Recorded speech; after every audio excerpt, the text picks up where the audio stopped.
Welcome back to the Brain Freeze podcast, where we sit down with the minds behind the grind and have chill conversations on hot topics.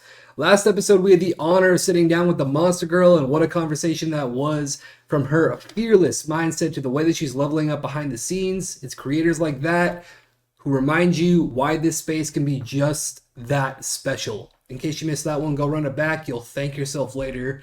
And today, we're going to keep that same energy, because the guest we have right here is another powerhouse you might not always see in the spotlight, but whose fingerprints are all over the scene. He's one of Lunar Pact's newest members, the stream lead of Northern Forces. He's been one of the quiet engines behind some of the most consistent content teams in the game. Whether he's boosting up others or putting in that real work day after day, he's the kind of leader that lets actions speak louder than anything else. And today, we're finally putting that spotlight where it belongs on his story, his growth, and what it really means to lead with intention in this space. Kicho, welcome to the Brain Freeze. That is one hell of an intro. Yes, sir. How's it going? I do my research, man. You know what? Honestly, I'm chilling. For those at home, almost every episode of the Brain Freeze has been someone that I've been close to for years on years. Kicho, I literally met maybe 2 weeks ago, officially at least. I've heard your name for a while now, but yeah. So I've known you for a couple weeks, and I think you've given me more constructive criticism chats than my father has. So it's been quite it's been quite an adventure. But between Monster Girl mentioning you in the previous episode, bringing you on to Northern Forces, and me hearing your name for probably like months on end right now with Northern Forces, we absolutely had to get you on. I appreciate you making the time. I hope you're ready. Yeah, of course. Yeah, I'm always ready. It's actually funny you said the Monster Girl, because I did watch your podcast while I was at work. The one for Monster Girl. I didn't even know. I honestly. Wait, can I curse at this? Yeah. Frick! I'm just kidding. No, imagine. No, I was confused. Like when she said that I was her only pickup. I didn't know that. I found out there. I thought I was her only pickup. That surprised me too. I knew that she was a lead. When she said that Kicho was the only pickup, I was like, wait, really? That's kind of crazy. But so yeah, that was weird. You mentioned that you watched Monster Girl's podcast. Did you watch all the way through? You kind of understand how the flow is going to go with this thing? Yeah, I watched it all. I was working and then I was listening. Perfect. So I'm going to break it down for you and the viewers at home who might be new or may need a little reminder. Today's episode is going to consist of 3 chapters. It's going to cover different parts of your career as a content creator. Each of those chapters is going to feature a mini game that may directly correlate to one of those chapters that we're going over. So the 3 chapters today are going to be built from the basement, take a bit out of you away from the screens, a bit about your life, who you are as a person outside of video games. We're going to move into reload, render, repeat, all about the rise of you as a Call of Duty gamer through the years, or FPS in general, I guess, because you go a little past Call of Duty, and what you've accomplished to build with your brand. And finally, New Age Northern Lights, where we talk about the time that you've been in Northern Forces and how it's helped you grow as a creator, an individual, and a leader in this space. Nice. You ready? Excited. Always. All right. Let's go. We'll go straight into Act 1, built from the basement, before we get into clips and all the content and the streams and everything else that goes into it. Let's lose the gamer tag for a moment. Forget that this is really our life. The video games, the social media, unplugging from the social world entirely. Who is Kicho? Besides a professional dumbass, which is nothing to brag about. I'm saying. But no, I mean, besides the online personality, I guess. Well, it's not really online. It's actually my personality. I mean, it's changed throughout the years, right? I mean, I can walk from present to past. But recently I moved away from my city. Like I moved across the U.S. Basically alone, not knowing anyone. So online has been like a little bit more of my life in the past 2 years than it was before, just because I came to a brand new city, like no connections. Right. But so I mean, on a regular basis, just me, Kicho, just goes to work, comes back, and then was just staying. But before I moved here, I mean, I'm passionate about a couple of things outside of gaming. You know, like I like to play sports. I don't watch sports, but I love playing them. So it's like soccer, football. I'm ass at basketball, but you'll catch me missing the shots in the court. You know what I'm saying? All right. And tennis. Tennis has been like probably the thing that I do the most, even here with my girlfriend that she lives with me now. Tennis is like, kind of the best, the main thing that I do outside of work and gaming, because like I have a very closed circle, just because like I don't, I still don't know how many people. It's just, as an adult, it's just weird to make friends, you know. Yeah. But and then so that I'm just out here playing games, you know what I'm saying? A little delay on your camera. Okay, I think we're caught up now. There was a little bit of interference there, but I think we're all good. Perfect. I mean, you covered a lot of what we're about to get into. We're gonna specialize in, narrow in a little bit of what you were talking about there. Life growing up. You mentioned that you recently moved. Life growing up. Did you grow up in the area that you moved from? Where did you, if you don't mind me asking, where did you move from? Like, tell me about your early childhood a little bit. Yeah, I mean, childhood. I actually was born and raised in Mexico City. Okay. So I for 12 years I was just growing up in Mexico City. I was actually not a gamer back then much, but yeah, I grew up in Mexico City. And then at 12 I enrolled in school in the US in Texas. And I studied in Texas from like what is it? Middle school, 7th grade, I think it was, 7th grade to graduate college, like in the same city in Texas. And then, as I said, I just graduated from college on 2023, I think, and then I moved to Illinois. So Nice. yeah, it's been a pretty substantial move from South, Yeah. I guess. That's pretty crazy. How are you enjoying and adjusting to? I mean, maybe the move 2 years ago. You say you didn't really have a social circle, but I mean, even more recently, you just moved out of your individual place in with your partner. How are you adjusting Yeah. to life right now with everything? Well, that was a bit cooler, you know. I mean, my girlfriend and I get along pretty well, and I'm not saying this because she's looking at me weirdly next to me. No, I'm just kidding. No, she's not. But no, we get along pretty well, so it's good. Because when I first moved here to Illinois, again alone, I had my own place, no roommates. So I mean, when I went to work, like I wanted to go to work just because I wanted to like talk to people outside of Yeah. like Discord and stuff. And I made a couple of friends, and now with my girlfriend that she moves in with me, like now it's awesome because now like I go to work, I socialize, I come here, and I can to socialize with something that I can physically touch. Right, You know what I'm saying? Yeah. I 100% understand that. Yeah, I've been where I'm at right now for about 6 years maybe. I completely moved away from my family, like kind of cut everybody off other than like my siblings, and I still don't have a single fucking friend here. Like I feel go that, to dude. work, I have my like work relationships I'm comfortable talking with, but like we get outside of work, I'm like, don't text me, don't talk to me. This is a Dude. work friendship, and I go home and I'm by myself. I'm like, I feel that, dude. Making friends outside of like once you like graduate, once you're like out of school and whatnot, like, dude, it's hard, man. it Because like is. I'm not a guy that I'm gonna go to a bar alone and make friends. Like, no, Right, bro, right, like, right, what? right, right. Yeah, no, I'm not that. Nope. Yeah, I mean, back in Texas, I had a pretty social life. I mean, I basically like my punch is kind of live, like 12 up. Okay. Like I met a lot of friends. But it's weird. I mean, maybe it makes sense with the streaming aspect, but like one of my hobbies, like weird hobbies, was like talk to people, like meet random strangers. Okay. So like when I was in college, I just met a lot of people. I just like turned my corner next to the guy sitting next to me, and I was like, "What's up?" Fair enough. Fair enough. Well, you mentioned your hobby. I think it's an okay segue, but I want to talk about a few of your passions. I don't know if passion is what you would use to describe just talking to new people, but I don't know about passion. what are some of your passions that you had other than like video gaming and the content creation and everything else?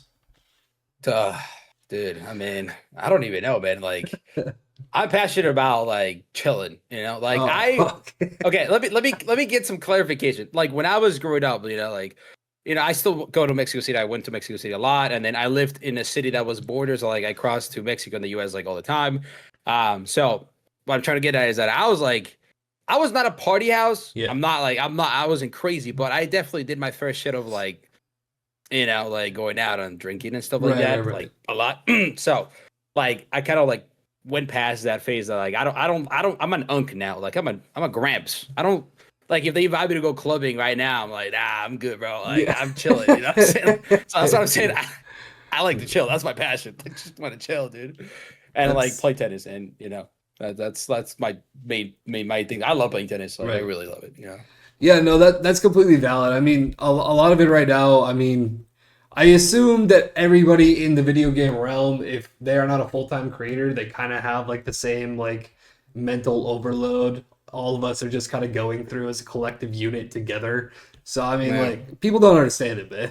Like if you are not in this space, like come on, come get some drinks. I'm like, oh, I would, but like I really don't want to do literally anything, you know, if it doesn't have to do with gluing myself to my screen and writing my next video out. I'm sorry. Like, I know you don't understand, Yeah, but yeah. Well, it's, I mean, to an extent, it's not a good habit. To be fair, like yeah, to be fair, it's not the greatest habit, but at the same time, yeah. it's like it's so nice, man. It's just so nice, you know what I'm Right. saying? Absolutely, absolutely.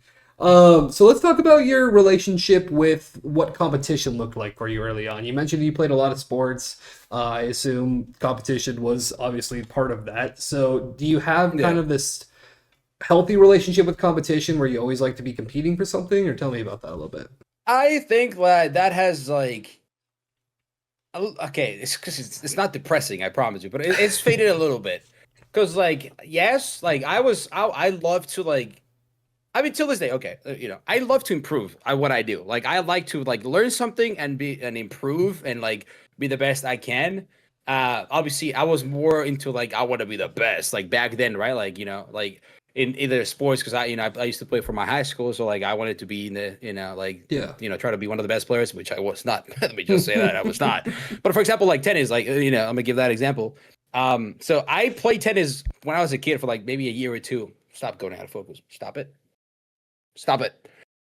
When okay, bro, there it is. So when I was a kid, I played tennis for like 2 years, like 2, 3 years. So like I kind of knew, like again, kid. Then when I moved to the US, I started taking tennis again, like a year again, kind of like just whatever. But when I was in high school, I joined the high school tennis team, and I was, ass, at that time because I kind of like just kind of barely knew how to fucking play. It's not what I was But within expecting, but it's, yeah, no, no. I mean, it's cool. I just like, kind of touched. Tennis was not my big I sport, got and you. I I got was you. I like, see. I just kind of like did it as like as a workout or like whatever the fuck. Like I never really when I was a kid. So when I got to high school and I was actually part of a team. Stop going out of focus. Um, when I was part of a team, I actually wanted to to be the to like rank up because in high schools they have like the state competitions and all that. Yeah. So in at least, I mean, the way it works in the tennis, guys, since you kind of like play as a like you're your own team, but like you kind of like are part of the high school. It's weird. You have to play for yourself, so you need to rank up in the skill, like of my own like teammates, I guess, to be able to qualify. And in the year that I was like in the tennis team before I kind of had a fight with my coach, I ranked up for like being really bad to qualify and to go to like to compete in a tournament. Um, that was my most competitive era, dude. I was locked in. I didn't miss a single day of practice in the whole year. Like it was bad. I mean, no, it was great, but it was insane. And now I just like to have fun. So like I do like to improve. Like when I play COD, like I want to be good. I want to be like really good. But like at this point, I don't care if I'm the best, dude. I just want to have fun. You know what I'm saying? So you won't catch me not missing a single day of ranked Call of Duty every single day for weeks on end until I rank up to Crimson. It's not happening again. I'm not Dude, doing that was me in Valorant, but oh my god, Oh, okay. that's so. Oh my god. that. Let's talk about like the connections that you had early on in life. You mentioned moving away. Was it an individual move, or did you move with your family about 2 years ago, or are you like completely like when you moved you were completely on your own kind of thing? So when I went to Texas, I moved with my parents. So I had my parents and I had family in that lived there. So like, I mean, not like super close family. They were like, I mean, they were like second cousins. So like, I had some people that I knew, and then I was still a kid, went to school, so like, I made connections pretty easily. But when I came here to Illinois, I moved alone. Like just fully alone. No one, no one. I got a job. I already. It's the same company that I was working for Mm, in Texas. They gave me a position to move here to the headquarters. got you. So, but yeah, it was like I made the decision within like a week, and I was like, "Fuck it, I'm just gonna take a chance and just like send it, no Yeah. knowing anyone." And yeah, still here. So not being with your family or anything, you've adopted this like culture of like gaming, content creation, all of that, seemingly like through not really knowing a lot of people. I mean, is that a fair assessment that I caught on from Yeah, that? yeah. So when I was, yes, you're right. When I was in Mexico City, I did play games. Like I was like occasional Halo, and every other game. I did play COD back then a little bit. I was more of an outside kid back then. My addiction was soccer. Yeah. So like I got home, play soccer for like hours, like not do my homework.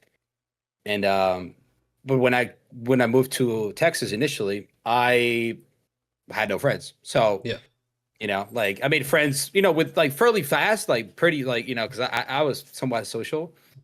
So I made friends pretty quickly. But at the same time, like I didn't have, like, I lived in a gated community in Mexico City. Hmm. So like every day I could just walk out and play soccer with like people that lived in the community. But in Texas, like there was not, I didn't even live near a park. So I couldn't do that. So Right. instead, yeah, I just kind of went to playing video games. So kind of adopting like playing video games and everything, your family probably wasn't very used to you like taking on this lifestyle coming from being such an outdoors kid to I mean this is Yeah. quite literally we don't fucking touch grass like anymore. So it's Yeah. is there some concern from family at all? Like was there anyone who doesn't like understand? Like there's got to be Oh family yeah, that dude. just doesn't get it, right? No, yeah, dude. It took them years, man. Like it took them like to like college. You know what I'm saying? Like it took them years to understand that. Like I just wanted to like, I just wanted to like. Well, again, back then I wanted to be better. I wanted to like improve. I started to do content creation. So like, but they didn't get it. No, no, no. It took them a while. Now they do. Like now they ask me. It's weird. Like now my parents ask me like, "How's that going?" I'm like, "What the, like since when?" You know what I'm saying? Don't worry about it. That's yeah. I don't care anymore. So I feel like we kind of know the answer to this based on some background knowledge that we've already gotten. But if you feel like you weren't doing content or anymore like you are right now, what do you think that you'd be doing as like your free time kind of thing? Honestly, bro, I mean, so I'm an engineer. Okay. That was my degree. So, and that's what I do for a living. So if I wasn't a gamer, I'd probably be like a freak of like just building crap like in a garage. You know what I'm saying? Okay, Okay. that sounds weird. But I'm saying like cool tools. Like I got you. I like I got don't you. know. I'll be that type. I like to Okay. build shit. I like so I got you. probably something like that. All right.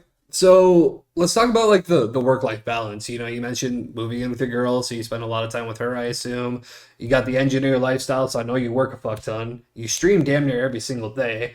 I know that you're putting out videos for this channel that you got, so you got to script it, you got to record it, you got to edit it. I mean, I know that you got all this stuff going on, but tell me how you balance it. I don't, bro. It's bad. It's so That's bad. that's not I the mean, answer I like, was looking for to help people watching. so like, I mean, I've been trying. Okay, so I'm gonna talk a little bit a few months back because I'm trying to like rework my schedule. So right now it's kind of a mess. But like, I'm gonna talk like my like earlier, like last year, I guess. Like last year is kind of like process. So last year I did have a schedule. I posted a video every week for sure, and usually used to be like every Thursday or something like that. So I planned out kind of like my week ahead. So every Thursday, like I posted a video, like I planned out what I wanted to do for the next one, what I wanted to record. Or like usually I made like a lot of clip highlights, but there were clips that I need to hit. So I had in my head like, all right, I need to go for this type of clips using this type of weapon, kind of like, like do different, Yeah. like vary my clips. So it wasn't nothing crazy, like nothing, not too crazy. I guess like scripting, but it was a lot of planning of Yeah, and absolutely. hitting I those mean, it clips was because a I highlight don't. reel, but it was an intentional highlight reel. So Yeah. No, I made like, yeah. So it sucked, right? Because I don't, I don't do box and all that. So like, yeah. it was blood and tears into getting some fucking highlights on.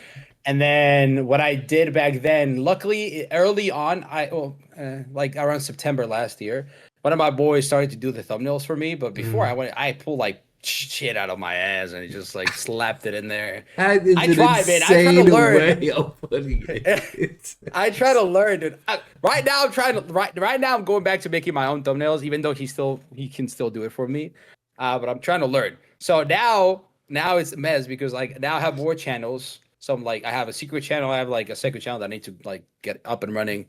So I have, now I do kind of have to plan out a little bit more, right? Because I want to be consistent in that secret channel, particularly because I'm trying to grow that organically. Like no promotion, no nothing, no Twitter, like absolutely nothing. So that one is a little more planning. I need to investigate, kind of like so. To answer your question, because I'm rambling. So now I kind of like investigate. I look around, what's popping, and then plan out. All right, I need to do this, and then I add my spies and my fucking thing to it, and then I try to post every week because I make my own thumbnails, Okay. and so I go to work, get back home, plan that bitch, record it, maybe a couple days of recording, and then usually I take the weekends to put it together, and that's kind of that's the schedule, That's fair enough. I mean, I don't want to get too into looking into video content and all of this because I want this to be centralized around you, but I definitely understand everything that you're talking about. I recently got into chats with like multiple people, and they're all like, bro. My process is very simply script out for a couple days, play 3 games. That's my recording session, 3 games. And then I go to editing for days kind of thing. Now my scripting is going to take longer, my recording is going to take way longer, and my editing is going to be the shortest part. And that's going to be weird. That's going to be a very weird shift. But I mean, I'm ready for it. It's going to be exciting. But I understand what you're saying with all that. What's the point of that? Yeah, I mean, to be fair, like my schedule has also fluctuated a lot because I tried different crap. Yeah. Like, I tried different approaches, so like everything it changes every time. I surprise myself. Like when they say never let them know your next move. I don't let myself know my next move. Like I just what I'm saying, like I just randomly like I'm doing this, I guess. Yeah, that's okay. I don't know yet, but I think I will know. Yeah, it's I just gotta spice things up, I guess. I feel you. I feel you. So let's think back 10 years ago. Let's talk about what you were chasing then and how that's different to where you are now and what you're chasing for now. 10 years ago. 10 years ago. I was 15.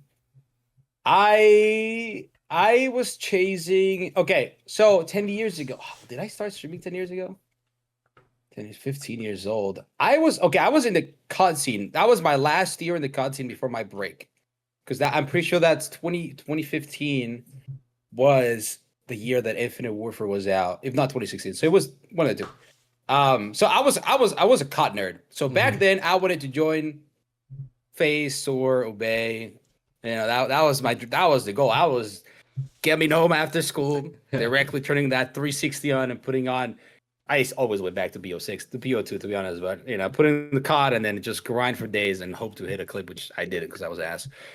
I still am. It's crazy. 10 years later. The self-deprecation in this is insane. The brain freeze is intentionally like a mental health podcast, and the self-deprecation is fucking wild right now. I make fun of me in a good way. Like I actually know like when I say I'm ass is because like I don't like. Like in a way, like I'm very down to earth when it comes to like the skill level and all that. Like I know I'm, like not again, no egotistical stuff. Like I know I'm better than like a lot of the people, a high percentage of the community, But I don't like to like have like an ego like boost. I just do my thing, I get you. People say, but yeah, 10 years ago I was just gaming Call of Duty like a freak, dude. Like just trying to hit as many clips as possible. I was an FFA sniper and trick shotter, so like I lived in FFA like all the time. It was crazy. Okay. So and now I just play. What is the goal as of now? Like what are you doing now? You're just here to be here. You're like, hey, I'm Kicho. I'm just here, man. It's like I mean, maybe. No, I'm just kidding. Now, although it looks like it. So now I'm just trying to see how far I can push this content creation thing. So again, like as of recently, like this past month or two, I started other channels, to kind of put like my little step in different areas, like completely different aspects. Like my main channel is like FPS COD related. Second channel is more like I guess you can say like a Vanos type gaming, and then third channel is again, I'm not gonna share what it is, it's secret, but it's like a more like PG, like teen friendly channel, fun. So right now my goal is to see how much I can grow, but like at the same time, experiment, like just go create, like just try different things. I'm not afraid of like failure. I don't care. I love to like push myself to the limit in a way. So I mean, failure is learning. So yeah. So, as long as it doesn't result in your burnout, which we could talk about a bit later, because that has been my demise multiple times in this scene over the last decade. Yeah. So we got one more question here before we get into our first mini game. We'll go over how the mini games are going to work a little bit after this question here. But I want to know if the story of Kicho ended tomorrow. You don't have to die. Just like if you just like fell off of all socials infinitely. What part of your past would you hope that people understood about you the most? My creativity, dude. I feel like at least in the COD scene, it's like the same thing, right? It's a copy paste, and even me, I do a lot of copy paste. But at least occasionally, I try to just think outside of the box, and I think it shows that a lot of people know. I'm pretty sure that's like the main reason why I was recruited to Obey in the first place is because like I'm pushing the boundaries of like what the COD community can do in a way, right? I'm not like the best of the best, but like I try, I try to be different. Like the Taj that I posted on Twitter recently, like I just fully like no one is doing, that type of Taj. Yeah. So I hope that if Kicho disappears tomorrow, they remember me as a unique, weird, but like creative dude. You know what I'm saying? Yeah, absolutely. No, fair enough. I love that. So we're done getting to know Kicho a little bit, unless you feel like we left anything out that we should cover. We can cover real quick. Did I miss anything about you?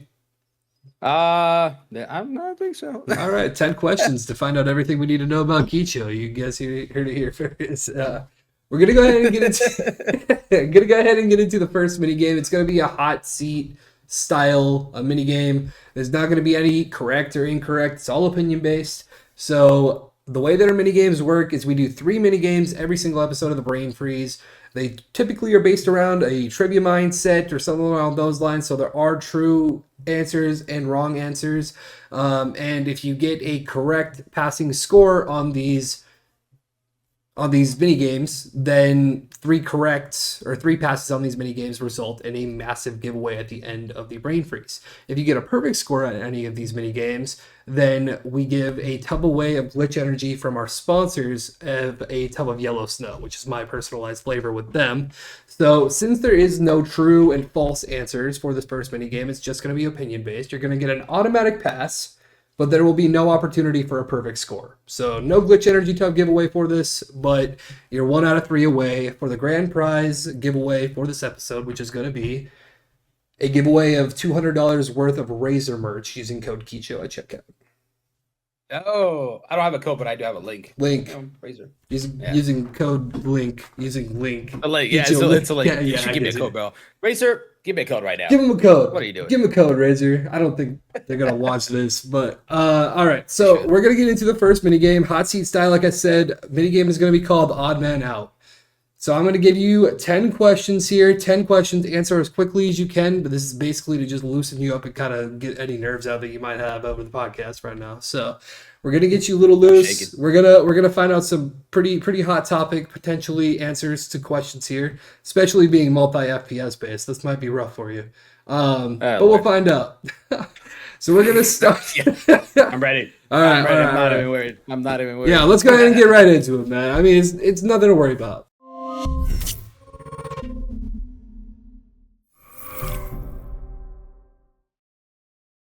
We're going to get right into it with the first question. Out of all of the FPS communities out there, which community overall has the best aim? The best aim? Yeah, who can shoot the straightest? Which FPS community can shoot the straightest? I think the CS community. CS? Okay.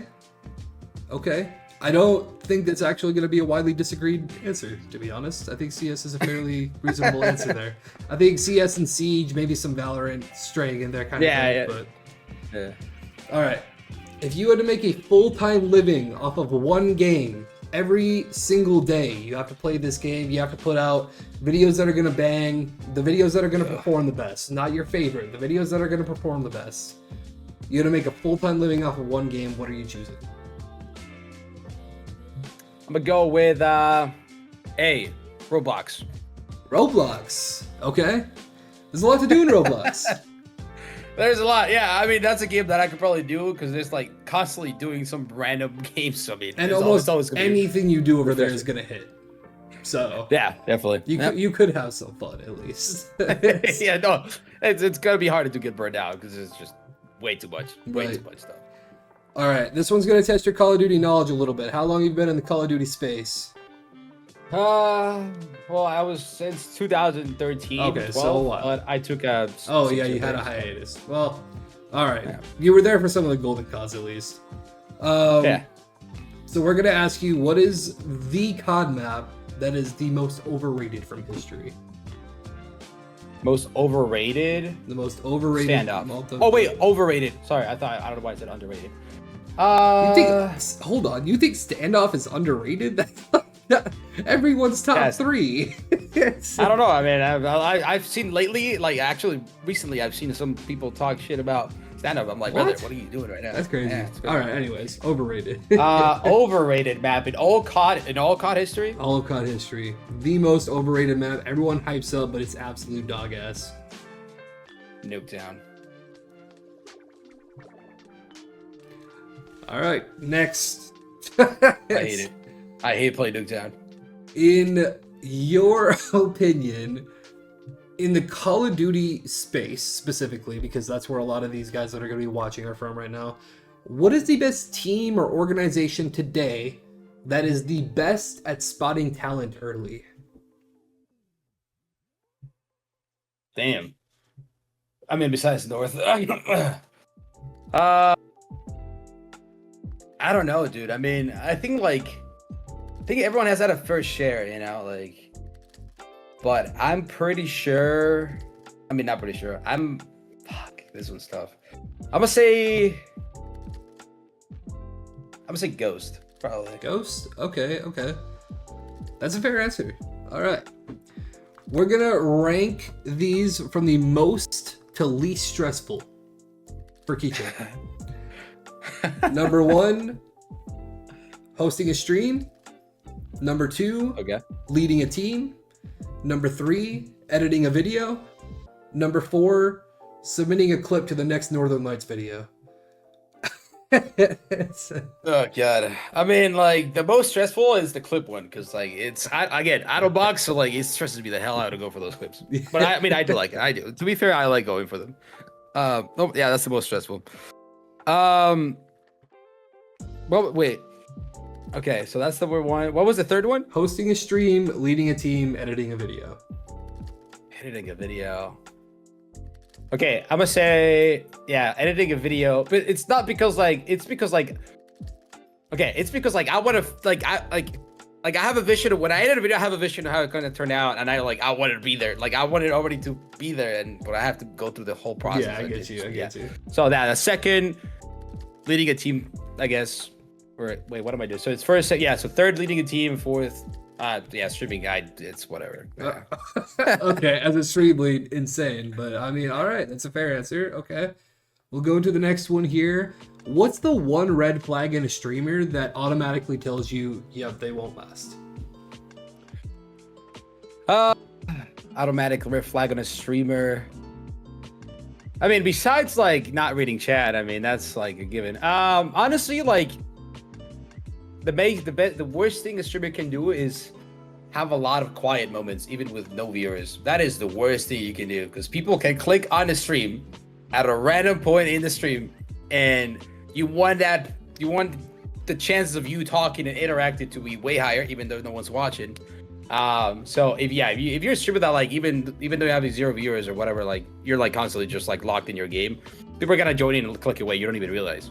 So that's why you gotta build that muscle memory of like always stream thinking as if you have 1,000 viewers. Sorry, just watching, not talking in chat. Always. Absolutely. Yeah. Now, if numbers were not a factor, you bank on every video, doesn't matter what it is. What niche category would you ideally love to fall into? Oh my god. I think at this point, like specific, like not like, you know, gaming is pretty broad, I guess. Yeah, right? Gaming's very broad, yeah. honestly, like, if I could if I could change and do whatever I want, it would be like towards like the fun, like meme kind of like, like niche people that just look, not brain rot. I don't want to say brain rot because like that does cringe me out. But like, I guess like basically like I don't know what niche like Vanos falls in, but like they just have fun. They just do dumb stuff. Yeah, and yeah, it just works. comedy gaming, trolling, I guess. I mean, kind of. Yeah, I guess but that's it's not really trolling, because it's memeing, all like friend groups. Dumb. So, Friend group is a good one. Yeah. All right. In your opinion, whether it's a massive creator or someone that you know personally, who is the most entertaining creator out right now? It doesn't necessarily have to be the biggest, but the most fun for you to watch. Oof. So, COD. So I mean, I'll give like maybe two answers. So COD wise, Scope for sure. Play Scope. I love watching that guy. In general, who do I watch the most? It's because Mr. Beast, like it's cool to watch, but like it's kind of like I don't know. Sometimes I just see the video and I'm like, like I don't feel it. So I'm gonna say the most entertaining one to watch. Damn, that's actually a tough one to think on the spot. Oh my god, I'm blanking out. The entertaining one. Yeah, I'm just gonna lock in with Scope right now. If I remember later, I'll update it. But Scope, because Scope it's like one. I mean, besides my friends, he's the only COD streamer that I like just kind of sit down and watch for like hours because he has a really fun like personality. Right. You know, and he's cracked. Yeah, that's for sure. All right, we got number 9 here. We got 2 more left. We're gonna go to who's someone in the scene that you believe is underrated as hell. Underrated as hell. One person? Yeah. So I got the whole list of all the boys in my back pocket. That's for sure. I mean, it's definitely one of my boys. I think I'm gonna give the cookie to. I'm gonna give the cookie to Odyssey. Okay. All right. This guy.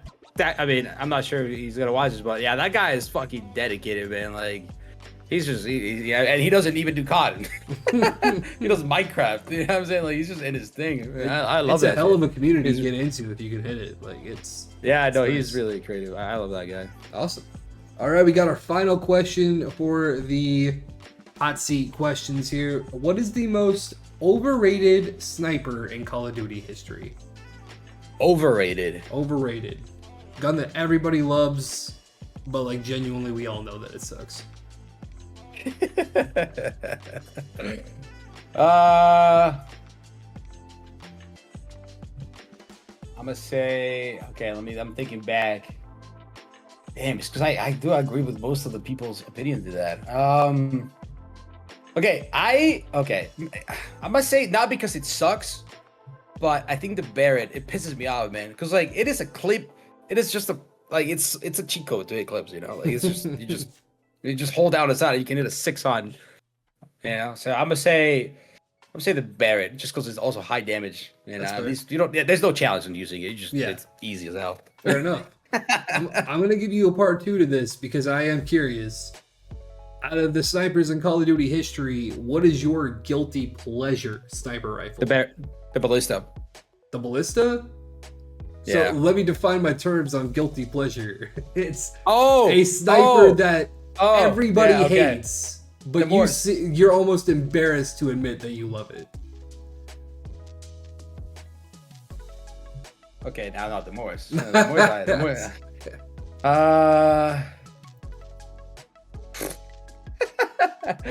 I'm gonna say.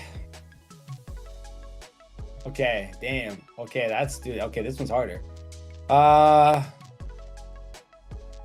Fuck. I mean. Yeah, I'm gonna say the Morse. I mean, recently the Morse has just been. I stopped using it just because it's also kind of a cheat code in Modern Warfare 3. Yeah. But it is fun as fuck, especially with mouse and keyboard because you can do the reload glitch. Like you can just like shoot hella fast with it. It's so fun. It is really fun. I'm not gonna lie. That's fair enough. I mean, all right, that's it. That's all 10. Do you feel A little. I mean, we were talking anyways. You know what I mean? But do you feel a little bit warmer going into things? You feeling all right to get into the rest of this? I'm really warm. I'm really warm. I need to turn on the air conditioner. I'm really warm right now. All right, man. Well, we're gonna get way deeper into your gaming and your content passions now in our next chapter: reload, render, repeat. So I am curious because we talked a little bit about how long you've been doing all of these different things. How long have you been actively creating content and or streaming? For a minute. I'm gonna say. So I mean, yeah, it's been like at least 6 years probably. But I did like the bad way to do content, just streaming, nothing else. Oh, okay. I was like, Yeah, it's just, yeah. There is a wrong way to do content, which is just streaming, Right. and I did it for like 4 years.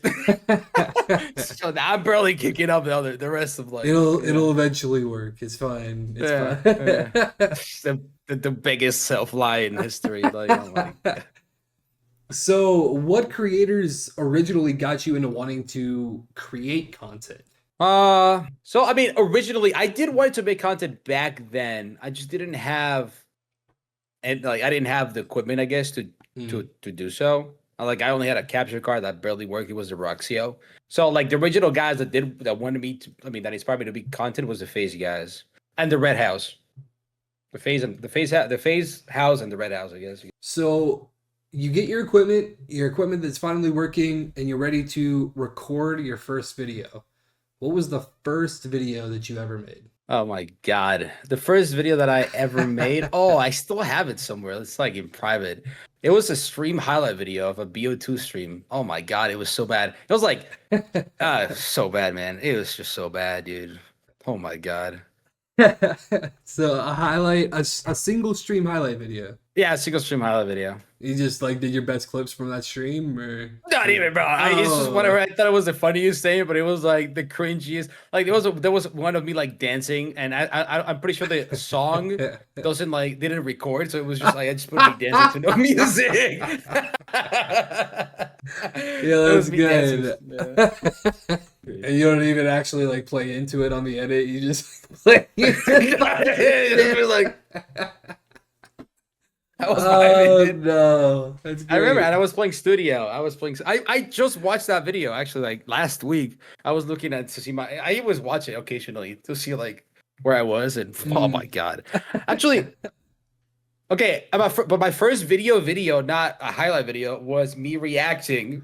I guess still kind of like whatever. But it was me reacting to my first ever Fortnite win because I haven't recorded. So, but like in September 2017 or 2018. Okay. So still like when it first back. Yeah. All right. Yeah. Awesome.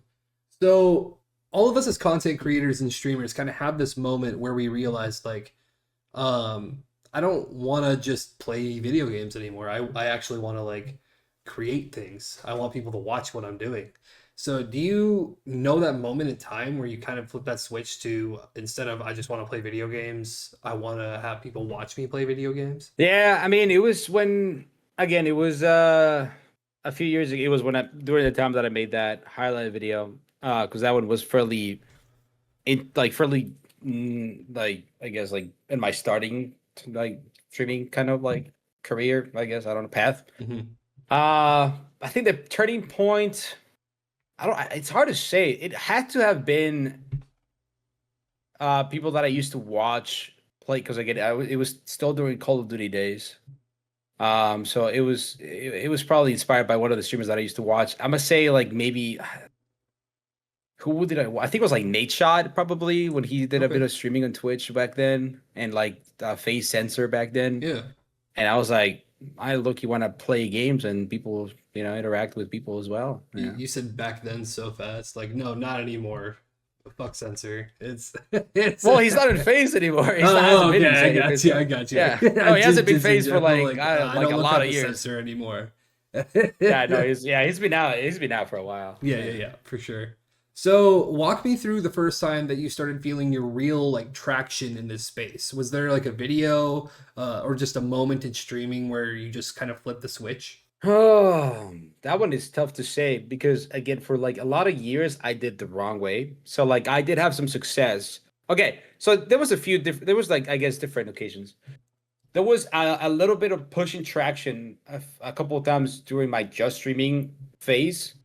There was a little bit of traction when I did custom lobby, like not custom, private match trick shotting with viewers on BO2. That lasted for a little bit. People like to just hop in random players and like just to have a lobby to trick shot. And then I had a little bit more when I did some Fortnite stream snipey streams. So like I just put in my title like stream snipey, I bet you can or whatever. And people just came in to stream snipe me, try to kill me, and I got a lot of traction. And then YouTube wise, I think the moment that I kind of saw a little bit of push was not views wise, but it was when I got picked up to North. Like I got that like okay, people are like they could start to notice me, so I need to lock in. Um, Yeah, we'll because before definitely I talk about joined that a little North, bit more as well later. So yeah, because before I joined North, I posted like three like long form videos. I posted a lot of shorts for sure, because I did TikTok for a while, and then I switched to YouTube Shorts, and yeah, I mean TikTok was insane, like kind of like a thing of the past. I don't do it anymore. Because I got kind of shadow banned in a way, you could say. Oh, okay. But yeah, no, it's definitely when I got that when I got the opportunity to be part of North is when I got the main push to like actually lock it. You know what I'm saying? Yeah, for sure. Talk to me about how the process has evolved over the years. How did you used to make videos compared to the way that you approach making your videos now? Oh, well, not much. Just oh, actually, well, so it's because the content has changed. So I have a lot of videos that are privated, but there are Fortnite videos. So I did try to have like a solid. I try to have a solid run on YouTube 3 years ago. Lock in like those videos were like off stream, me locking in recording, and they were Fortnite videos. So I did a challenge because it was a season where like I was just cracked. Like I don't know. I just won like a lot. So I started to like do challenges, like I was like, all right, I'm gonna do one chest only, one I don't know, like gray pistol only, whatever, So I did challenges and then I recorded whatever. But now I guess it changed because has it though? I mean, now I'm like I'm trying to bring that back up, I guess. Like actually recently I've been thinking about bringing those challenge videos and even when you were talking to my stream the other day, like we were discussing about it. So not much in that aspect. Like I still try to do like similar stuff, but just improve because I like doing that type of stuff. I enjoy it, and I want to post videos that I want to watch, as well as have finding that group of people that want to watch those videos. So it's kind of like like you kind of have fun. It's kind of sneak your way in there. You know what I mean? But yeah, as far as like recording videos, the only thing that's changed is like my attitude, like how I approach making videos, personality, kind of like how to showcase a bit more or better, I guess. Yeah. And just the quality, improving. I pay attention a little more into detail. Yeah, absolutely. Let's talk about a moment that almost all of us have as creators as we start getting that first bit of traction and push and start hitting the algorithm a little bit. You're gonna get the pushback. There's going to be the inevitable hate that comes with success as a content creator. It happens for everybody. It's great. A lot of us as creators have a moment that sticks out as like, yo, that's actually crazy. Like that is a comment that sticks with you, whether it's bad or it could be positive as well, but I'm specifically harking on negative here. But have you received that pushback that still kind of sits with you and has reevaluated yourself as a creator? I get that pushback all the time. Like very, very consistently, because the type of content that I create for a lot, the majority part is like clips, right? And it's a pretty disgusting skill gap, like pretty big between the people that can't hit clips at all versus people that can actually. So instantly, it's like you're hacking, you're whatever, and people like just dead ass hate you, hate you, just for like posting a fucking 600. I don't know. So till this day I get a lot of those comments. Like it's really consistent. I kind of embrace it. Like it's kind of like a compliment, I guess, in a way, right? Because like they obviously can't do the same. As far as a comment that has stuck with me, I don't really do that. So I'm like not I guess like hateful. Like I don't resent people. Like I don't Hmm. care. Like that guy was probably watched the video and like he was just already in a bad mood, and then he's not. So he pissed. Yeah, Let and me it never sticks with me. Yeah, let me rephrase it a little bit. What's a comment that's kind of made you change the way that you approach your content? Like, have you had a comment that's kind of made you change maybe who you are, how you do a certain type of thing, or like, wow, I'm not gonna post that again. I mean, I think a lot of this thing. The only comments that I've taken and actually, I guess, acted upon them were like comments that were either negative or positive regarding the quality and like or like setup or like Okay. just kind of like aspect of the video itself. Yeah, I got you. So like in a way, like even though it's negative, like oh this video quality is ass or like what is that angle and webcam like this fucking whatever. Like I kind of think of that like oh wait maybe that is actually kind of ass and then I kind of try to improve. So just honestly those are the only comments that I've acted upon. That's I fair. haven't had anyone come into my maybe I have. My memory is pretty bad, but I don't know. I don't think I have anyone come into my comments and be like yeah, you could quit doing this type of videos, like this, whatever. I don't know. I don't think I've had that personally. Okay, I got you.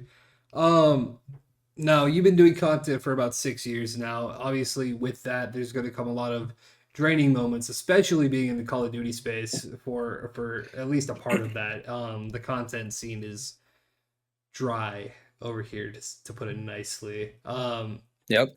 What keeps you excited to make that next video every single time? Coming back and excited to make your next video. Honestly, myself in a weird way. So let me explain. One of the again, I think I mentioned it earlier. One of the things that I like to do is kind of like improve myself. So when I post a video, whether it's a highlight video, I want the next highlight video to have better clips. So like now I'm like looking like, all right, I want to go for cooler clips, and then once I hit them, I'm like, yeah, let's go. Like I'm hyped up. Like I want to post this video. Hell yeah. Even though sometimes it flops. And then shorts, like I just kind of do. I've been posting a lot of memes, and they do pretty good. I'm excited because like people, I love to see the reaction of people. It's just funny. Also in the COD videos as well, like they get pissed off, and yeah, sometimes I find it amusing. So I'm excited to see them to see them react. Fair Like when I enough. post like a disgusting clip, it's like I can't wait to see their fucking comments. It's gonna be So great. the pushback Uh, itself keeps you excited to keep making the videos. Oh, It's 100%, dude. I love that. Dude, it's like, dude, it's just like, once you get those consistent comments, like you're cheating, you're hacking, like blah, blah, blah, it's like, I guess it's like negative, but like, dude, it's just pushed me. Like, I want to take it a step even further. And then sometimes I've done some tests and it works. In a way, kind of like rail in those comments. So like, like, kind of like put like, it's not rage bait, but it's like I'm the best player in whatever the hell, and then you post like a pretty disgusting clip, right? It's pretty good, but then they're like, "You're not the best. My cousin did this like 2 years ago, fucking with eyes closed." Like, all right, dude, like, but it, gets interaction. So the proof where you're lying. Let's talk about the role that consistency has played in your growth. Doing this for 6 years, I mean, you talked about you took a hiatus from gaming. I'm sure there hasn't been consistent. You probably haven't been streaming every day for the last 6 years, but yeah. where has the consistency sat with your schedule and how has it changed over time? Well, I did take a hiatus from gaming. I took a hiatus from COD. Oh, I see. So yeah. So I was still streaming. I streamed like so consistency wise. I'm gonna be blatantly honest. I am probably one of the small, like small creators that has maintained a pretty consistent, even with no like success. Because I'm just genuinely passionate about streaming. I love, even when there's like a handful of people or like less, maybe it's just one dude. I'm just talking to him. I love that. I love talking to people. So consistency. For the past 6 years, I've always been streaming. I never stopped streaming. But what changed was platforms. I did try to stream different platforms, which led to, for example, I killed my Twitch like 3 times. This is my fourth time. I'm not gonna let it die this time, but I'm trying to build it back up for the fourth time because I switched. So like I gave YouTube a chance, I gave TikTok a chance, I gave Kick a chance, and none of them really paid off. Actually, what TikTok did, I guess I got like a little over 5,000 followers from streaming there. But yeah, so like I never stopped. It just depending. It's just you just saw me in a different place. Right.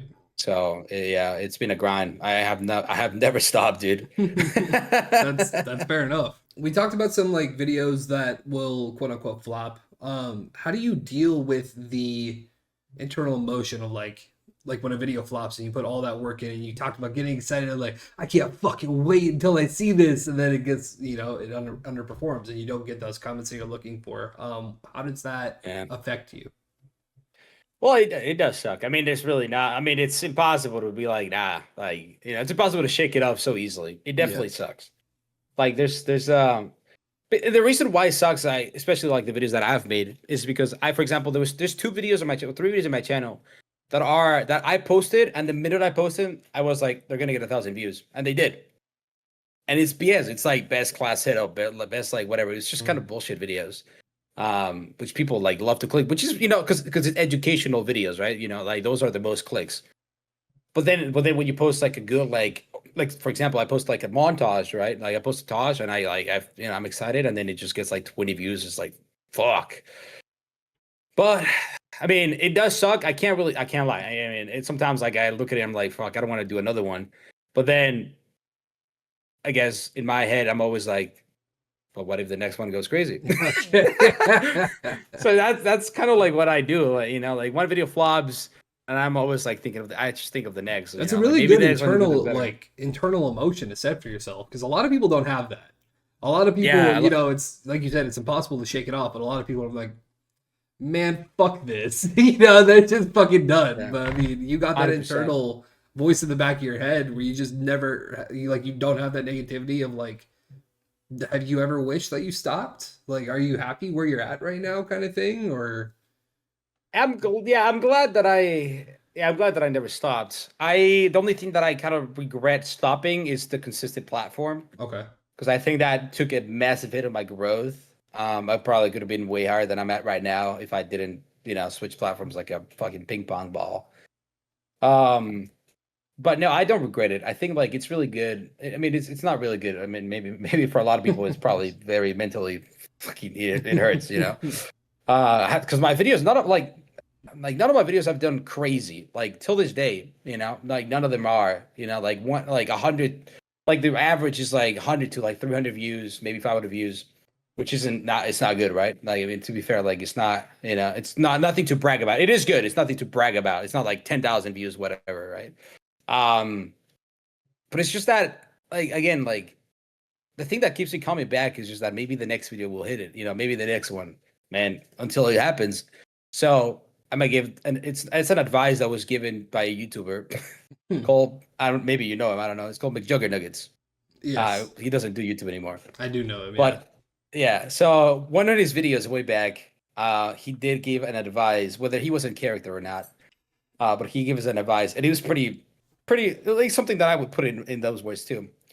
So the way he said it is that every day you eat whatever, which, you know, eating representing like you make a video, and then you take a shit, you grab that shit and you throw it in the wall, and that shit's gonna slide off, right? And then you do that every day. Every day you're just throwing your shit into the wall. But one of those days you're gonna grab that shit and you're gonna throw it, and that shit's gonna stick to the wall. So now, after you know that what you ate stuck to the wall, you gotta keep eating that same thing and keep sticking those shits into the wall. So that's kind of my approach. I'm just keep throwing shit into the wall. Once it sticks, I'm gonna do the same thing. You know, I'm gonna learn from it. So I love that approach. I mean, it's you know, it's a funny way to put it in, but I mean, that's how I live my content life, dude. This might be the most interesting educational podcast episode that we have put out in 2 seasons of the Brain Freeze. Yeah, I guess I look at things a little bit different. A little bit different. Oh man. Okay. I'm gonna take a hard transition from that conversation.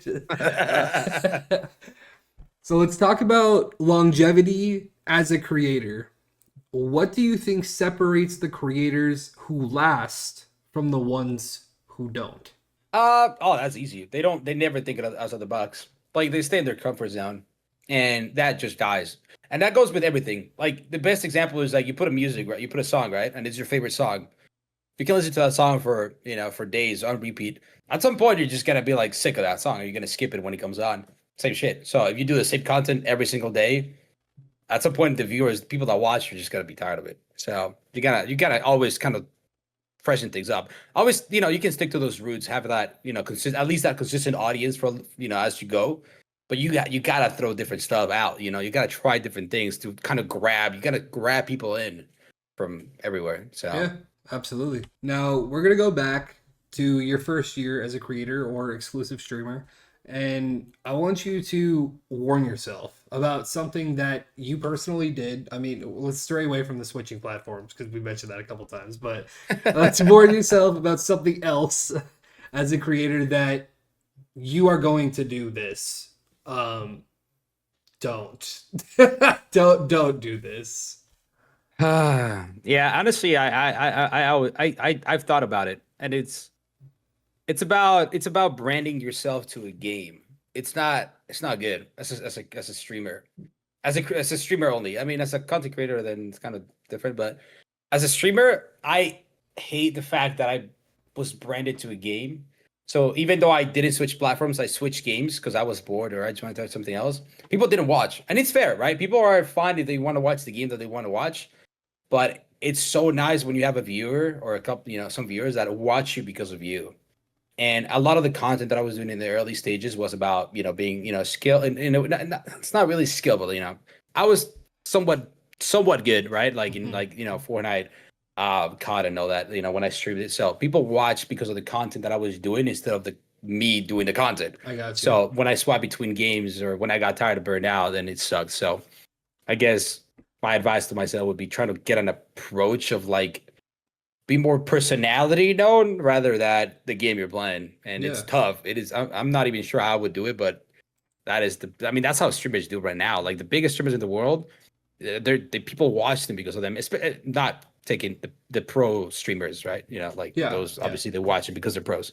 But you can see like a lot of those streamers, like they're pros and they get thousands of views. The moment they switch or the game dies or they switch, no one cares. You know what I'm saying? So Yeah, absolutely. Well, I think we covered just about everything that I have for chapter 2 of this area here. Do you have anything that you want to mention about your journey playing Call of Duty? We'll talk about the organizations and everything a bit later, so we'll leave that out for right now. But as far as Call of Duty goes, the gameplay, the streaming, the content creation that we didn't really hit on that you think is important to mention?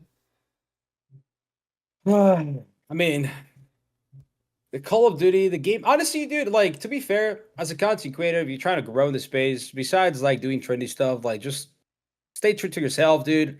Have fun. I always recommend have fun what you do when you do. If you're a clip nerd, like like I was, and a lot of people are, just use the clips that you want, bro. If it's personal, do whatever you want. Pull the, just pose, man. Just have fun with it. Who cares, man? Yeah. Besides that, also don't two box. Don't two box. Just kidding. I don't care. I've got nothing to add to that, to be honest with you. I'm not super into that whole sniping thing. I don't know how I ended up in this community, but I'm happy to be here. I've never surprisingly- been a sniper. Man, I mean, you missed out. I'm just kidding. No, it does get pretty stressful. I mean, especially the standards, dude. Like, like and that goes with videos too, right? I mean, obviously, this is standard of quality that people expect from you, but at the same time, like, try things out, man. You never know. Absolutely. Yeah. Well, as we close out chapter 2, we have a new mini game to get brought into, and as we brought up a lot of Call of Duty, there's a lot of FPS games that are in your history, but I'm most comfortable with Call of Duty, so I know that I can actively challenge you the most in Call of Duty. So we're going to get into the trivia portion of the last 2 mini games here. Both of them are going to be tied to Call of Duty because I have the most fun making those mini games, and when I can bring on a Call of Duty creator, it's going to be Call of Duty related. So I'm gonna test your knowledge here. We're gonna bring back a pretty resounding fan favorite from last episode. I got a lot of DMs. Okay, for those who are watching right now, Monster Girls episode went live 2 weeks ago, but we are recording the night of that it got posted, and I have received multiple DMs saying that they love this minigame. So we're gonna bring it back. So Nice. we're going to be doing another round of loadout logic. Now, you watched Monster Girls episode, so you are familiar with the rules, but I'm going to retell the rules for those who haven't seen or need a little freshen up on what the rules of loadout logic are. So, I'm going to give you the names and descriptions of various perks from Call of Duty history. All you have to do is tell me if it's real or fake. But Oh God. there's a twist for Monster Girls episode. There's only so many perks in Call of Duty history, so I expanded my outreach a little bit. So we're going to be doing perks, equipment, and score streaks from Call of Duty history. Okay. Oh Lord. You're going to have 10 questions. And you got a 50-50 chance. All you have to do is tell me if it's real or fake. That's so reassuring. All right. You ready to get into it? So ready, dude. All right. Oh, Lord. Let's go into the first question of loadout logic.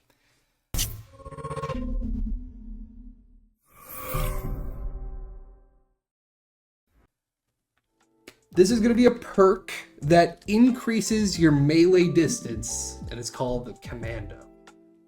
Yeah, Commando Pro. Commando Pro? Yeah, well, that's the one that launches your ass into them. It does exist. Okay, so we're saying that one's real?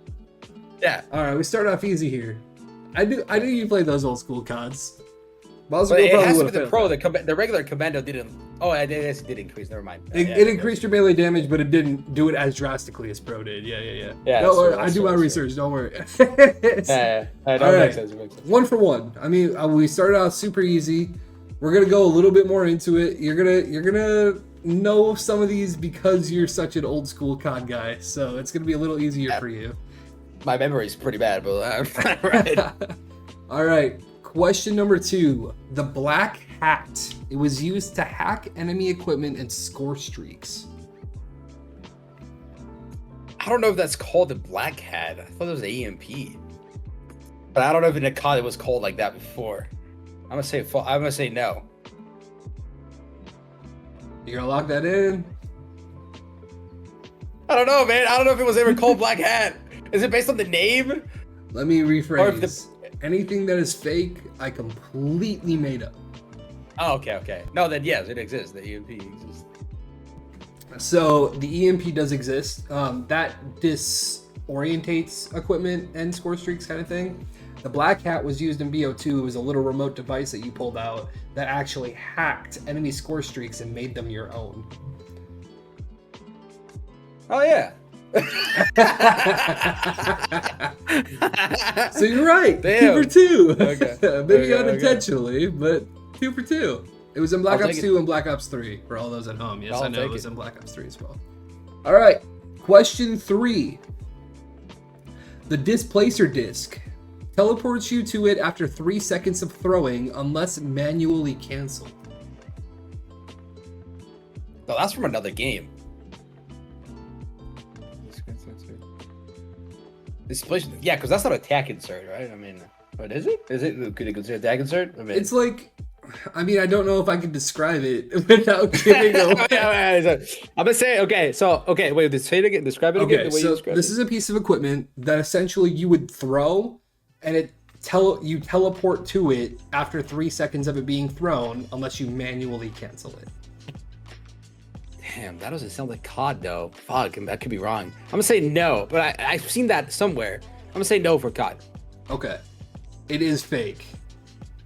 I don't know if it's been used in any other games. I wasn't trying to get there's base it other, off of. yeah, there's things that I mean, it there's- makes there's, sense, like Portal That's or Reyna. some shit like Reyna, that. oh not Reyna. The Loba? one in Overwatch. Oh, Loba. She looks. Loba and Apex does that, I guess. I didn't really think about that, but Yeah, the one in Overwatch, the girl that hacks your ass, you throw a little ball, and then you can teleport to it. oh, Or okay. not.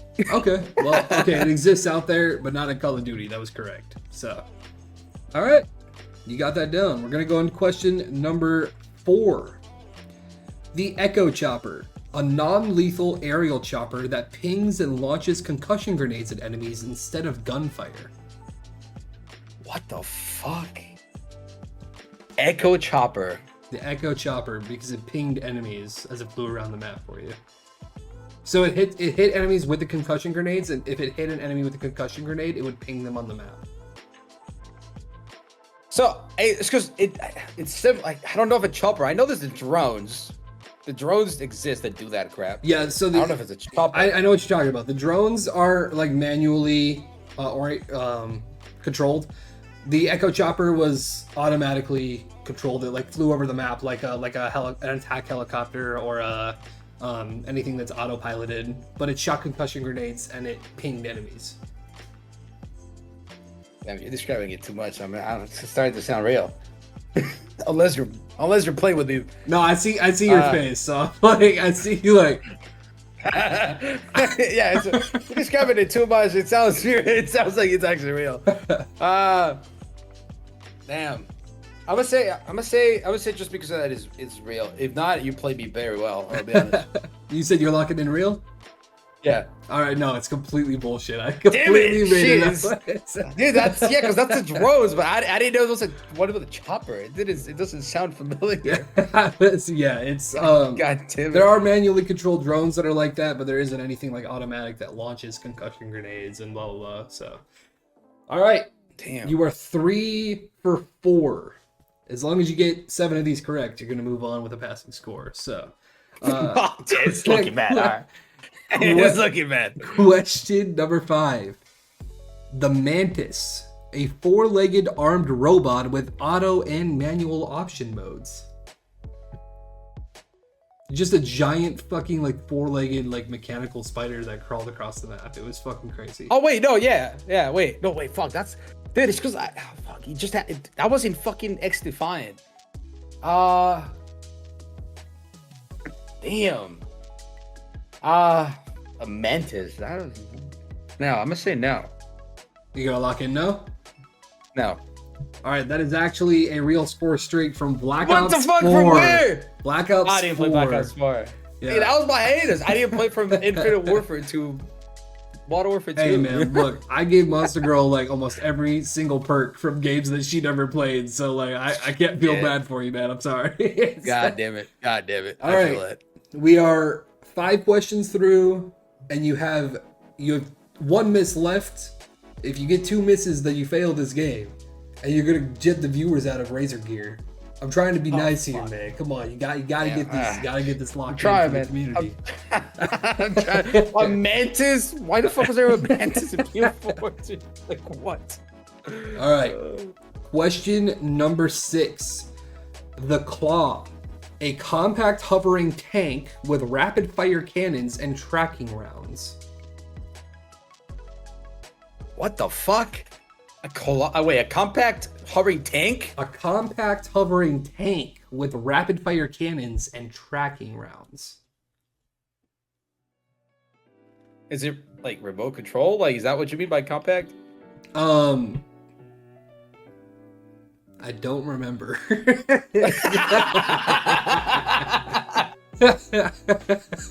Compact hovering tank. It was a floating tank. With lethal As in lock-in like, ammo. Think compact hovering tank like a floating AGR. Like a compact tank, like a small tank that hovered and had rapid fire cannons and tracking rounds. Okay, I'm trying to think because like that if anything that had to be a futuristic pod, because that no way, right? So I mean like. I'm pretty sure that was not a BO2. That would be crazy. Unless I'm fucking tripping. I don't think it was a BO2. BO3. Can't remember. Damn. I'm gonna say. Fuck. I'm gonna say. Hey, come back. I'm gonna say no. You're gonna lock that in? Yes. That was a real score streak from. What the fuck? From where? From Infinite Warfare. I didn't play 3 games of Infinite Warfare. And you didn't see the claw? I only saw depression. That's why I was in Modern Warfare Remastered the whole time. Dude. I feel you. I was right there with you. I got that mastery camo and dip so fast. Dude, I'm so bad with this. Damn. Did we lose? Is it over? That's 3. So as long as you get these, you have to get every single question from here on out. All right, so lock in, bro. I'm chilling. All right, you got this. Lock in. You got this. All right. Dude, the Mantis still got me. What the fuck was there a Mantis in BO4? Bro, what? You have 4 questions left. This could be super easy, light work. All right? All right, let's do it. Question number, I'm saying 9. 7. Allows you to utilize enemy UAVs as if they are your own. This is a perk. A perk that allows you to use enemy UAVs as soon as they are called in, as if they are your own UAV. God damn it, bro. See, that also like, dude, my knowledge is so bad, bro. Cause like, I mean, I know like, you know, like cold-blooded and all that, you know, like to avoid the UAV, but for them to call it in for you, dude, that sounds so fake too, bro. But I mean, you guys were creative, I guess, in those fucking weird ass games that I skipped. God, dude. Okay, I can't miss it, bro. Perk that allows you to only UAVs. Oh, this is a difficult question to answer. Only radar pings. Any enemy radar ping that appears on a map acted as your own radar ping. God damn. Okay, this one's hard, bro. Fuck. Like, I mean, that it could be valid. It could be a valid thing. It'd be kind of OP though. Fuck. I'm gonna have to lock in another no. It's like 4 for 4 no's. Hey, no way. If you do 4 for 4 yeses, I swear to God. It is a real perk. What the fuck? This is not from a game that you skipped. This is from Call of Duty Ghosts. It was called Wiretap. Oh, wait, I do remember that shit now. Yep. What the fuck? I hate it here. God damn it. All right, so unfortunately... Sorry, boys. I'm not locked in. I'm not locked in. It's all good. It happens. It happens. I do remember now. Like now you said Ghost, it fucking came to my... I mean, I was never going to guess it, to be honest. But That's fair enough. I remember the perk now. So the option for a giveaway is still on the table if you're able to secure a perfect score in the next mini game. But for the fun of it, are you down to continue on for these last 3 questions? Sure. All right, let's get it. Let's run. Question number 8. This is going to be another perk. It's called Fortified Limbs. A perk that reduced your limb damage by 30% to your arms and legs. See, now that sounds real.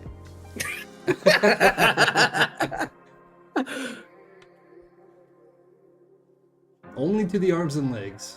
Imagine how useful that was. I mean, that's where I'm shooting all the time because my aim is not there. You know what I'm saying? Oh, fair enough. I'm just kidding. Perk to only reduce to arms and legs.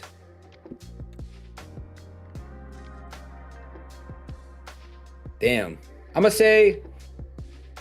Damn, I guess. Fuck. I mean, that could be physical. I mean, it's kind of weird, but it's because why would you need that? I mean, people don't even try to shoot there in the first place, but I mean, a lot of people shoot there in accident. To take 30% less, that's very specific. I'm gonna say no again. We're back on the board. Let's go. It is fake. It is fake. I made it up, but I made you think about it, and that's all that counts to me. It's because like I could see. I mean, it definitely like I could see why? Call of Duty being like, yeah, that makes sense, even though like it's kind of not useful. For sure. All right, we got 2 questions left. I tell you what, I'll be nice. Oh Lord. If you get both of these, I'll let the giveaway live on. Oh my God. All right. Okay. All right. Pressure's on. Let's go. Yeah. Question 9. We got another perk. This perk is called Point. This perk is called Point Man. It converts kill streaks into score streaks. Oh, that one's real. Yeah, that one's real. Yeah, that one's real. You're just gonna quick fire and lock it on me like that on question 9? I'm a lock in. All right. What game is it from? All right, you're correct. It's from Call of Duty Ghosts. I thought that was going to be a little more difficult. I was like, I don't know idea, but I remember seeing that. I thought that was going to be a little more of a challenge. Like, why would they do that? But all right, whatever. No, that would make sense. Yeah, that would make sense. Okay. For nerds. Whatever. It's because Ghost didn't have score streaks, right? That's what it was. They had kill streaks, but you can transfer it into score streaks using this perk. No, that's what I'm saying. Like they didn't have like you could not. I'm pretty sure you couldn't do score streaks off the bat, or maybe they did. I don't know. Correct. Yeah, that is right. All right. Question 10. I'm kind of regretting putting that back on the line, to be honest, because I think you have a fair shot at passing the second mini game. So I mean, there's still 6 years that I have no idea what happens. I mean, all right. Question number 10. Another perk, of course. I had to end it off difficult for you. Lovely. This perk is called Eavesdrop. It allowed you to hear enemy voice chat similar to proximity chat if you're close enough to the enemy team. God damn. Because it could be useful like in SMD, but that also sounds like something that Ghost would probably do. Fuck. Okay, this one's okay. Fuck, this one actually kind of sucks. Could it be? Oh man, this one kind of actually sucks. I'm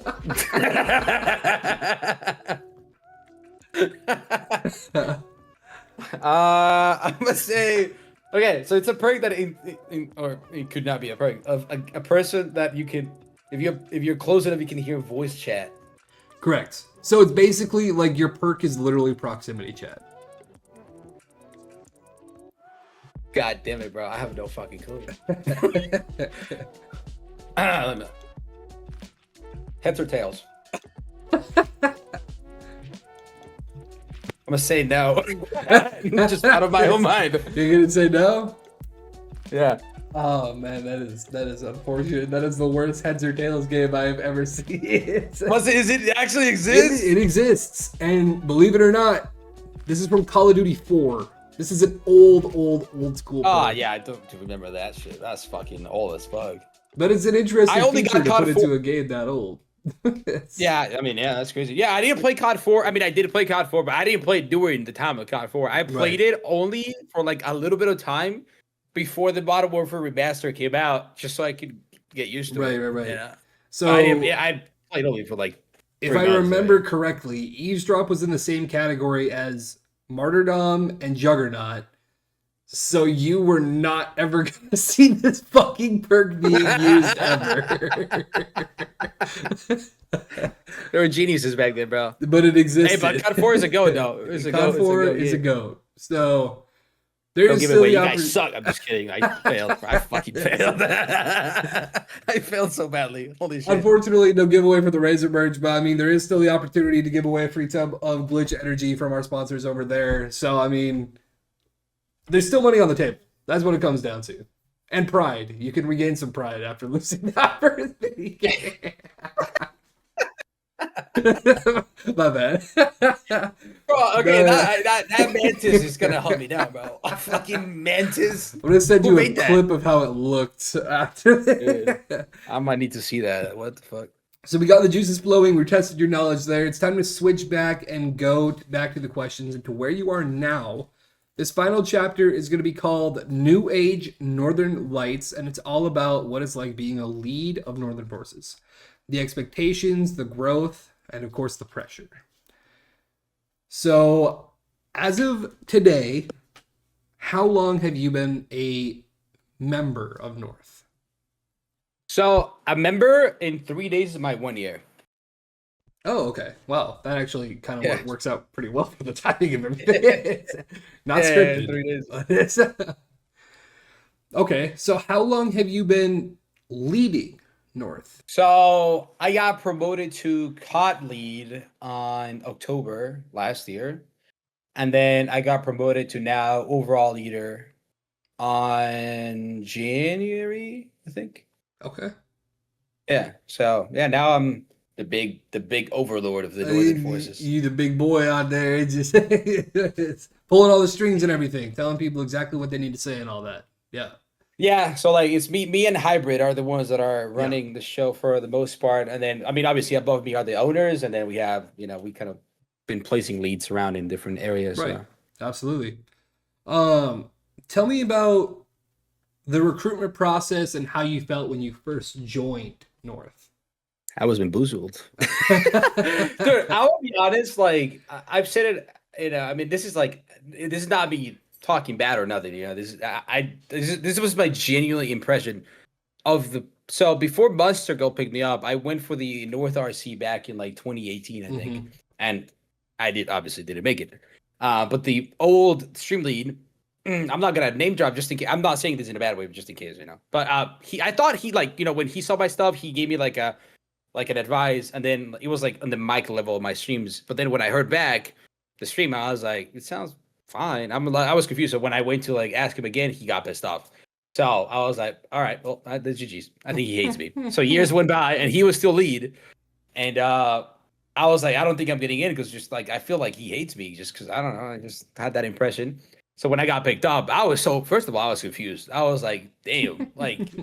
I was not insistent, and that's the tip that I always give to people that want to join North till this day. Just don't be a cheerleader. Just do your thing, and then let us know updates occasionally. That's what I did. I just told Monster Girl. I was only talking to Monster Girl, so I was like telling her like every like 2-3 weeks. I was like, I've been doing this and this, and if you want to check it out, here it is. I was not like every day in the DMs and hashtag North Kicho in Twitter. Nah, yeah, I was just doing my thing. Yeah, I got you. So yeah, but I joined. I was so confused. I didn't expect it, especially because I lost the RC a few years back. I was new in the CODCOM. Like I just came back to the Call of Duty community on last May, after 6 years. Mm-hmm. Didn't know anyone. I had no connections inside of North or even outside of North. So it was super weird and awesome because I got to meet a lot of people like out of the bat from the COD scene. So it was great. Yeah, that's awesome. Yeah, a little bit of my experience with North. I've always had a pretty decent experience. I'll name drop a few people because they aren't in North anymore, and the chances of them watching this aren't very high. But like, it's all respecting, anyways. Like, I'm giving these guys their stripes. So, I got really close with Kinley, Khalil, a bunch of. I think they were both stream leads before. And then I was really close with. I mean, Mads and I got close over a little while. She's still there. Tay Woods and I go back pretty far, probably like 3 or 4 years at this point. So like I know a lot of people that are in North right now, but I've never seen North at the level that it is with. And this is no shade on the past iterations of Northern Forces by any means, but I think you guys have one of the most talented content rosters that I've ever seen in North right now. Like you guys are putting out actual fucking content, and that hasn't existed like damn near ever. There's been content creators in North, but the level of you guys coming together to make videos hasn't existed that I've seen. Yeah, we actually we switched gears. So when I guess when I had some of a say, I guess, in the decisions we take in North. The first discussion that we had, I think like even the first call as like when I was promoted to lead, all the leads got together when we were talking about content. We decided that it's best, besides like economically, right? Because the videos are not free. If when we make videos, it includes everyone, right? We wanna include everyone. So when we do like, for example, right now we have a video that's planned out. I'm not sure when you're posting this. I'm not sure if I can say what it is, but yeah, we have a video that works for content. It's going to involve a lot, and this hasn't been actually has been done, but I don't think it hasn't done by North. Because dude, like you have no idea how many videos the content roster wants to do, but trying to like pinpoint like what we want, like what everyone can do that's the challenge. It's insane because like dude, video ideas flow like a cascade, dude. Like those guys in there want to just make videos. I love that. That's really hard for a lot of like even big organizations because a lot of people are like, nah, I don't give a shit what the team channel posts. Like I'm posting my shit. You know what I mean? Like it's really impressive that you guys are able to come together like that, and I think it's actually built like a certain respect from the community because whether North is getting held on a pedestal or not, people can't deny that you guys are posting content with more than like 2 or 3 of your members' faces in it. Like there's some of the biggest teams out there right now are only like maximizing only 4 of their people in a video. So yeah, we include everyone. Even there's a couple of things coming, like even with sponsors, like North is getting into like that sponsorship partner with the companies, and we're sending, like the, whatever it is to like different creators for them to like put their face out there. And one of the things that we're doing, for example, tomorrow we have a charity stream for St. Jude's, and we have a list. I think it's 10 hours. So we have like a couple of streamers, something like that, 12 hours. So we have a list of like different streamers that even people that I've never streamed in the North Twitch before. They're just gonna go in there and like do their thing and like have fun with it, with the stream. Obviously to raise money for a good cause. We've done in my time in North. We barely getting back into the charity streams. So this is gonna be our third, I think.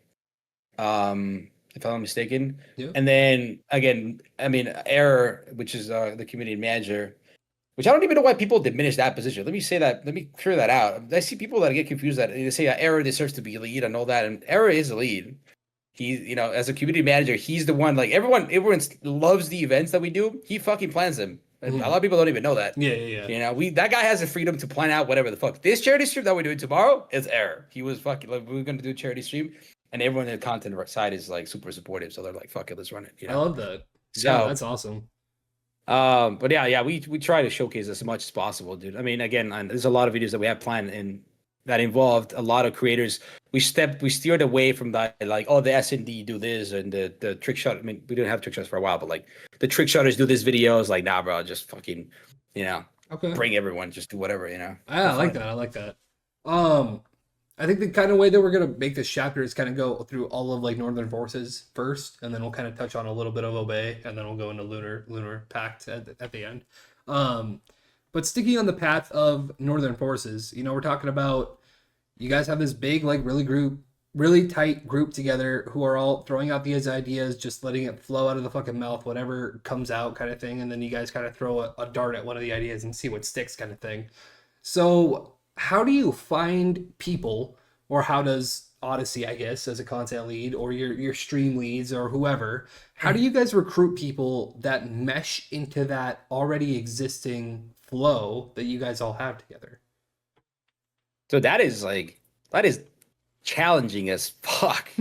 So like one of my priorities when it comes to recruiting people, even if they're not content creators, is that we have to they have to get along with the rest, right? Because everyone in North, and it's actually insane. I'm not sure I don't think Monster Gear mentioned this because while she was in North, I think, I was in there for a little bit. She left for like a few weeks or, after I was in there.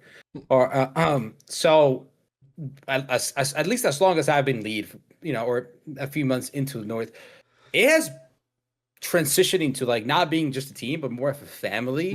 Like, dude, that chat, the main chat in North is active like almost 24/7, and it's like it's just positive. Like, obviously, there's the click, like, people put their links, but like, dude, we they support, like everyone supports each other. We have the content chat, and we have a group of there is a group of people that do content together. I'm part of it sometimes. Everyone's just locked in together, like super locked in, super nice to each other, super supportive, giving ideas, giving criticism, constructive criticism. So I don't want to add the odd one out to kind of do that. So it's really fucking hard. There's guys that are talented creators, but they have for lack of better words, like they have like a weird personality. So like even though they do good content and they're like kind of entertaining, in a way, they were not gonna mesh. And the reason why I don't pick them up is because they're gonna do their thing. Like they're never gonna want to collab. So like why bother? Because they're gonna want to leave at some point because they're just it's not the essence of like what a North member is. It's right. Or what you guys are trying to transition to. There's been a lot of pickups, and it is not a requirement. Let me just say that very clearly. A lot of the recent people that have been picked up have been in the North Court like a lot, right? Like they talk to us outside of North, and we talk like on a daily basis. Like I'm gonna use, for example, a sniper like Priz. Priz was picked up during the RC. He was an early pickup. He was like in our Discord talking to us, grinding, but like he was interacting constantly. So we got to know him, even though he's not a content creator. And we fuck with the energy. He's cracked, easy pickup, right? And it's just kind of that. And then Odyssey, he's the content lead. He's scouting, like he's scouting for that, and he's amazing. He has an amazing personality, and he knows what he's basically trying to, in a way, whoever he picks up, he's like, he's gonna be my friend. So like I need, we need to have that connection, that chemistry, in a way. So it is like the premise is just not. It's not easy, bro. It's really fucking hard to Yeah. find something that really matches. I get you. Yeah, it's tough. It's really not a shortcut. It's not an easy way around it. You just kind of have to like analyze and see. Sometimes like you take a chance on someone, and sometimes they pay off, and they kind of like, kind of get with the group. But I just don't want to recruit someone and have him just sitting in his little island alone. That's my main concern because that just makes them feel like they're not welcomed. So that's the main thing. Yeah, I feel that. Absolutely. Do you feel that with getting promoted to such a high level within North, especially being there maybe a shorter time than a lot of the current members, do you feel that there was like a massive shift in the way that people treated you as an individual within North or even within the community? Yeah. So I got the I don't know what they call it, but it's like the leader. I don't even know how to say it. It's like the leader sickness, let's say. I don't know how to describe it. So basically, when you become a lead of an organization, people just get like instantly like attracted to you and want to be yes mans, just because they want to be it. So it's hard to find genuine people that don't say shit just to please you, just for you to pick them up. It's really tough. And it sucks because I've met some creators that I really vibe with, but you tell, bro. Like it is easy to tell when they're just like they want to be North, so they're just being extra nice instead of just being genuine, and which would have got them in North, but instead it's like it's just kind of weird. You know what I'm saying? Yeah. So yeah, it definitely changes, and even inside of North, I mean, they change, right? Because like at the end of the day, like when you hold that power of like, obviously I've never done this, right? But like as an overall lead, like I can kick whoever I want in a way, right? Well, you have that power. I would never do that because that is so fucked up. But in a way, I can like kick someone, no excuse. Like this guy, I don't fuck with him. Get him out. But it's on your mind because you had to mention it, so it's yeah. So I would never do it, but you can do it. So there's a lot of like even yes mans that happen a little bit sometimes within North just to stay in North. But most of the good thing is that the people in there like they're so nice, man. They're really nice. Like I love those guys to death. Hell yeah. Let's talk about like the internal kind of pressure that comes with being at the level that you're at right now within an organization like North. I wouldn't, and this isn't like a disrespectful thing towards North, but I wouldn't call it one of the prestigious organizations in Call of Duty right now. It's not one of like the top four, like the Mount Rushmore or anything. But you guys are in the conversation always. You guys are always like mentioned as far as like a content team, teams that are doing things right, picking up a lot of people, showing respect to the community, sticking to your roots in a lot of ways. You guys are always part of almost every conversation when it comes to organizations. So being in one of the highest positions available at that level in North, have you ever had any doubts about yourself being in that level of power in North? Thank you. Yeah, I mean, yes, dude. It's just like, it is weird, man. It really is. And there's times that like, it's just weird to think about, like, there's always this thought. It's like, do I deserve it? Right. Like, or why do I deserve it? Why me? Like the other thing that gives me reassurance is that, while I was getting promoted, I was like, dedicated as hell. And every time I doubt myself and like why I'm lead, I kind of look back. I'm like, all right, I was putting in some work, And then another aspect is that, I mean, I always try to like take care of my image as much as I can. But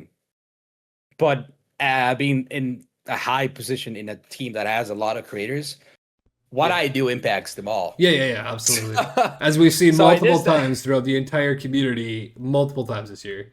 So recently, pretty fucking massive impact recently. Actually, in fact, I'm not gonna say it obviously, but that's always in the back of my mind. Like if I were to say something fucked up, it would impact a lot of more people besides me, and I put them in, like I always will put the North boys before me because I love those guys. Yeah. So I have to always be kind of careful. Like if I'm crashing out, I can't, bro. I mean I almost never crash out fully, but I still it's always in my mind like I can't fuck up a lot of people right now. I feel you. So do you feel like you have to continue to prove yourself that you belong with North, even though you've been with the team almost a full year. You've been in a lead position. Now you're in overall lead position. You've obviously moved yourself up the ranks for a reason. But do you still feel like you have to prove why you're there? Uh, Sometimes, man. I mean, it's always there's times that like yeah, there's times that you get down. I mean, I yeah, for sure. It happens occasionally. Like I'm like fuck, like or even when there's like new members or like a new lead or something that we promote, it's like it's still like it's not a job, right? It's not a company, but we treat it as a company, right? We have positions. Everyone has their duties that we signed up. It's free. Whatever you don't want to do, you can leave. You can back out. Whatever you want. Everyone's doing it because they're passionate about it. But at the same time, like you do have to keep order in a way. You have to keep things flowing because if not, everything just crumbles and crashes into the ground. So I feel occasionally I do think about it, but I can't lie, bro. I just try not to, man, because like I hope that everything that I've done in the past kind of shows. I don't have to be proving myself. So I hope that everyone that joins North, that has been in North, they just see me as a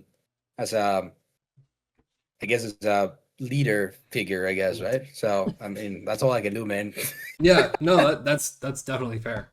Um, how has your individual content mindset shifted since becoming a leader from just an individual creator? Yeah, that's the thing that probably sucked the most, and it's because once a leader, I was building North's rep, you get more eyes, more people interested, and better quality creators interested, right? As as we talked about the creators roster that we have, those guys create amazing content. Like some of the guys, like for example, like I'm gonna say like Tony, right? Like Tony, Vaughn, Odyssey, like Kylo. I mean, Kylo is right now out of commission for the time being. He's recovering, but like those guys like go out of the way, try to make some crazy content, like crazy out of the box, like crazy editing, and they do it themselves. Like like for example, Tony goes crazy with his edits, and he does his. I'm pretty sure he does his own thumbnails. He goes crazy, and like he's just a member, and I'm like, I'm a leader. I'm not there. Like it does suck. So like it's always in the back of my head, I need. That's why I'm saying like when I've talked to you in my streams, like I want to change the way I do content. I've mentioned to you when you come in and hang out because like I see theirs and it goes like it's pretty like it's really good. I'm like it inspires me to want to do better. So like right now I'm in a stage where like I need to find out what fits me to be able to be. I'm not gonna say I'm gonna be better than them because they're fucking crazy and they're amazing. They're amazing creators. But I want to be there. I want to be there as they are, even though they're just members and not leads. Yeah. So that it does take into effect for sure. Yeah, I mean, I feel you. I think a way to look at it from your perspective, just to make you not like think that way. I don't know if you feel like if you're kind of feeling like a lesser than based on that statement or anything like that, but Well, not lesser, but I definitely now once you see a point of comparison within the team, like you kind of see that you're able to step back and see the bigger picture. Like right, like before I was locked in doing my content, kind of do my thing, comparing yourself to like other bigger creators. But now you're in a group of people doing similar things, so now you can kind of have a comparison. But when you're a lead, you kind of oversee everything from above, so you see everything, and like you kind of like you want to not. I guess in a way to say at least you don't want to let them down as a lead, right? Yeah. So I think a way to look at promotions within a team, and this is based on my experience as well as other people that I've talked to within like teams, larger and smaller throughout the years. I think the way that I've always looked at it is if you move up to a content lead, it means that you understand content. Like you know what's gonna help your content creators do better. What Odyssey does, right?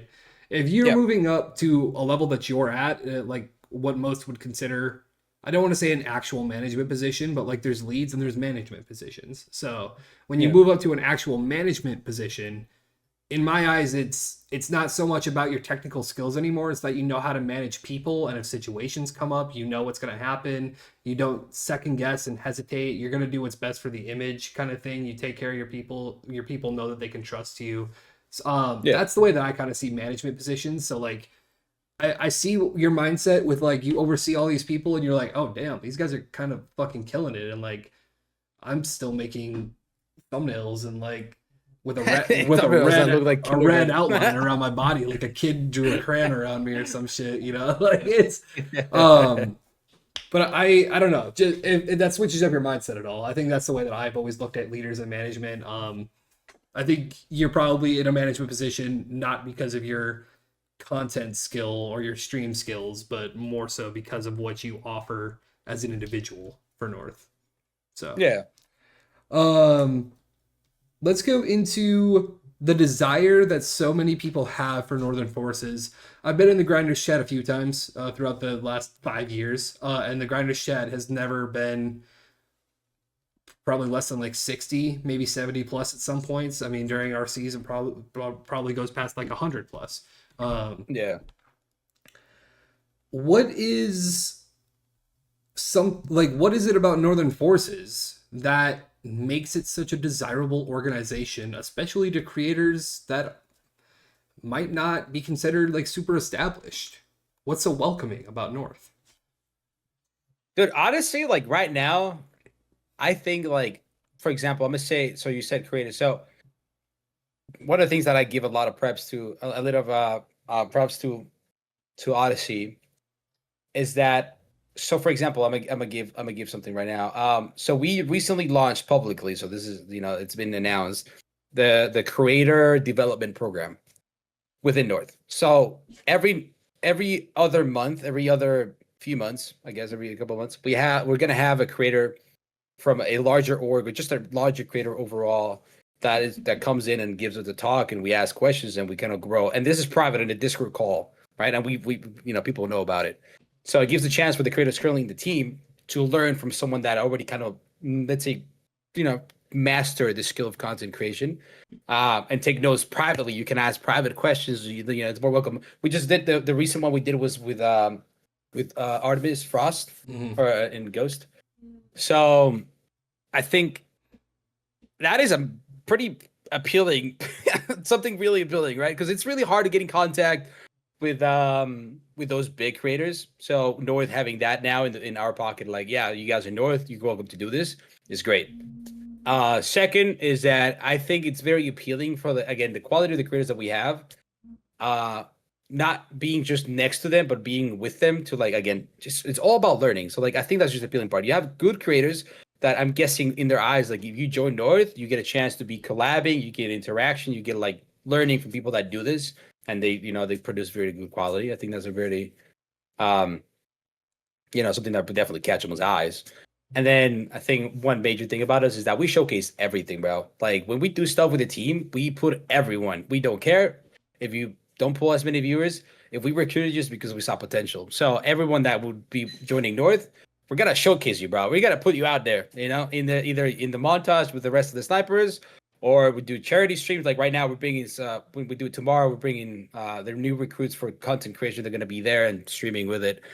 And I think it's gonna be more appealing as we get more businesses, I guess, with brands that just, people like to join just cloud. I mean, that's Yeah. just kind of like you can't really, that's just how it is. That's fair enough. Um, Now, what's a common misconception that a lot of people have had or currently still have with Northern Forces?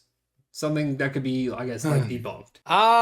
Yeah, I guess it's yeah, okay. I mean, to be fair, I think the biggest one that comes to mind is that we are a content team only. And while that is, we do content a lot, we're always gonna do COD, like always. COD is the big, big, I guess, root of the North Street. Like we're always gonna do Tajes, we're always gonna pick up snipers. Now we got into trick shotters as of recently. We have Nat now.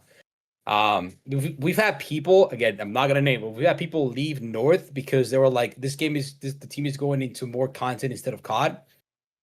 That could not be further from the truth, bro. Like, a lot of people left recently because of that, and it's so crazy because we have some Tajes planned out that are going to be crazy for, like, for Call of Duty, and you know what, they can do whatever they want. You gotta take your gamble and you kind of play the game. You gotta, at the end of the day, they're doing themselves. But yeah, I mean, we're doing a lot of emphasis in content because COD is kind of like a sinking ship, so content definitely keeps it afloat, for sure. Yeah, I got you. I got one more question about Northern Forces, and we'll move on to the two questions that I have about Obey while you were there for like a couple weeks. It was like two. I think it was like 2 months, right, or a month. Oh, a Sorry, I couple don't even months. know. It's too Okay, it much. was a little longer than what I was. A little bit longer. A little bit All longer. right. So I'm wondering, you're saying it doesn't matter what the views are, right? We don't care how many viewers you have. If we picked you up, it's because we see potential, right? Yeah. I'm wondering what separates the. It doesn't necessarily have to be the low viewer North members, but just what separates North members from North grinders? What do you have to see in a North grinder to give them that opportunity to push them into the members? I mean, besides the quality, it's because each. So the quality of the video, the content that they create, relates to the passion that they have, right? Like if they post a video every day, but it's just half-assed, like yes, you're posting consistently, and we do we like consistency, but are you just putting out just shit to put out? And I'm no, bro. You know what I'm saying? Um, so that's just kind of the main reason. And then sometimes what happens is that even though North is not a phase, I guess to say at least, there's been times that people join North and then they stop grinding and then they just stop, right? Because they made it, to what they wanted to do. So when we look for grinders, like we look at the grinders, we're trying to see people that they're gonna have longevity in the team. They're gonna be grinding. They're gonna be doing this regardless of the team or not. Because when we look at the creators, they're like either whether they're not in North or they're in or out of North. We need to see that dedication, and again, it shows in the quality of the videos. It shows in how unique your videos are. It shows in if they're copy paste or not. Like that's how you sell yourselves. I mean, a lot of the people in North, again, the content creators, they try to stand out in their own way. Regardless of North, they try their best to just push themselves and stand out. That's what we want to replicate. That's the people that we want to put in there. It's the people that just want to be out there. They're not North. Like forget North. We want people that want to be famous. Yeah. We want people that want to be there, like million followers. Those are the guys that we want, and it's hard to find in today's age, especially in COD. It's really fucking tough. But those are the guys that we want. Yeah, absolutely. 100% agree. I think that was a very good roundabout conversation about North. We're going to go into Obey for a little bit here and round out with Lunar Pact. But we're going to go into Obey first here. I am curious, as a winner of the Obey 50 challenge and having the experience of, I mean, you've hosted Northern Forces recruitment challenges, you've been a part of other recruitment challenges in the past. What was the feeling of winning Obey 50 after the weeks of effort put into the challenge? What did it feel like for you? It was so weird, man. Dude, it was so I was not expecting it. I actually, in fact, was DMing my friend. I was not DMing. I was talking to my friends in North, and I was like, I genuinely don't think I'm gonna make this one. I go, and this is like, I'm not even kidding. I told everyone, I'm like, I don't think I'm gonna make this one, purely because like, I was going for like, I did content, whatever. But like, as a sniper, I was like, I'm not hitting anything. Like, if you watch my Obey 50 response, the one that won me, the challenge, the clips are fairly mid. I was not hitting anything, dude. Like I was getting frustrated with BO6. Like I was not having it. The only thing that kept me grinding was content because the respawn recruits challenge was going, which I'm pretty sure maybe gave me an edge on the competition in the OB 50. But yeah, when I won, I was editing my respawn recruits video, and I had a Rydog stream in the side, like listening. I was just kind of doing both. And then I remember, like, I look over there, and then I see, like, he's asking, like, oh, who do you guys think is going to win? And I see Nappin, right? He got recruited with me, but I see Nappin just getting spammed because his response was amazing. And I was like, dude, it's going to be great. It's going to be funny as hell if I win with Nappin, because Nappin was in North, right? I mean, I'm not sure if you know Nappin, but yeah, I do, yeah. he was a sniper in North. And I was like, it'd be hilarious if I joined with Nappin. So I see Nappin, and then he's like, he's like, all right, if who do you think is another person that would join? And I see a lot of people spamming like different names. And then he's like, no one has named this person yet. And I was like, I never saw my name. So I was like, oh shit. All right. And then I see a few guys like typing Kicho. And then again, I look away, and then I look back, and he dead ass like, I has to look back. He's like, obey Kicho and obey Nappin. And I was like, what the fuck? It was Yeah, I've never won an RC. I've said this before. Like in my years of doing COD, in my years of being in teams back then, I never won an RC. Never. I mean, I didn't go for that many, but like Right. I never won one. So it was insane. It was fucking insane. Like that's the easiest way to put it. I was so mindful. I was like looking. I was like, what? Like I was like staring at it for like 5 minutes. Like what the fuck? Yeah. I don't know if your guys' time would have overlapped there. A few episodes back in this will be episode 7. So about 4 episodes back, we spoke with Vixiane, who used to be in Obey. Mm. She was a Smite creator for Obey, the only remaining Smite player for probably about a year plus in Obey. And she won the Obey 2022 recruitment challenge, the one that I went for. I first learned about what Smite was, and I met all these different Smite creators, and this was her only time that she's ever entered a recruitment challenge because someone else told her to. And she ended up winning the Smite category for the recruitment challenge. She was like, That's crazy. I wasn't even gonna do Dude. this. So like, man, it's crazy that's how that works out. Dude, it's such a strange feeling. Again, like the first one I ever win, like you are genuinely speechless. Like Yeah. you're like, what the fuck? And again, I had it in my mind, like I was like, I'm not gonna win it because my clips are mid. Like my response was pretty fun. I'm not gonna lie. I really like that Taj. It's really funny to watch. Because I mean I do my Tajes are different. The one that I'm putting out, my next Taj, I guess I'm gonna call it Kicho Taj. I'm guessing. It's gonna be the best one yet, right? And this one I'm gonna have someone editing the clips themselves, so like it's actually gonna look nice. Okay. And then it's gonna be my bullshit on the side, you know what I'm saying? I don't have the experience of an actual like gaming organization recruitment challenge, but my experience lies with the respawn recruits. I made it all the way to the top 10. I didn't win. I'm not gonna go into this whole story again, but I got disqualified. You know, it happens. You got disqualified. Oh, it's a whole fucking story. But I ended up getting picked up at the end of that year. I was the last recruit of 2023 on December 31st, like minutes before 2024 started. So it was a pretty cool experience regardless. Went all the way through this entire thing. And recruitment challenge for like respawn recruits is entirely different. I mean, you guys did it a little like way more unique than I've ever seen from anywhere else with the Northern Forces one recently. But like, Yeah. a recruitment challenge is like you do your weeks out, you use a clan tag or whatever for your clips, or you do this, or you put a response video in, and it's like one response. That's what you get. Yeah. Respawn recruits is week after week after week. So I'm putting in response after response after response, going against people playing games that I have no idea what the fuck they're doing. That's what my experience was like for the first like 3 days. I was like, what the fuck is Baldur's Gate? What the fuck is this? And it was like everyone was playing that. I'm like, oh my fuck, I'm so in over my head. There were 4 Call of Duty creators. I'm like, oh my fuck, I am so screwed. I have no idea what the fuck I'm doing. And then I met another podcaster. I was like, fuck it, let's run it all the way to the fucking finish line. And we ran it. Both of us went all the way to the top 10. He partnered. My shit happened, but it happens. But it was a crazy fucking experience. Like the feeling that you get, I reside with that. And I reside with that kind of week after week as I felt kind of, I don't know how you felt with Obey 50, because when you see all of these people spamming other names, right? You're like, oh man, yeah, one of those guys for sure.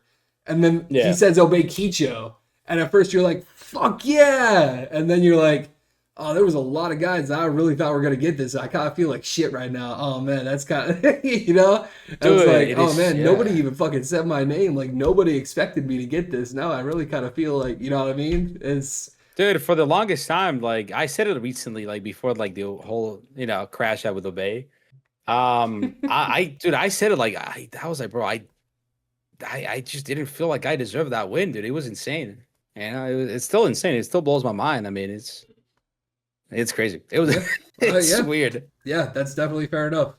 Now we talked about this a little bit earlier in the podcast, but you're an old school Call of Duty player, right? So you were around for FaZe, SOAR, and Obey, obviously. So how long has Obey been a goal for you? How long were you chasing that?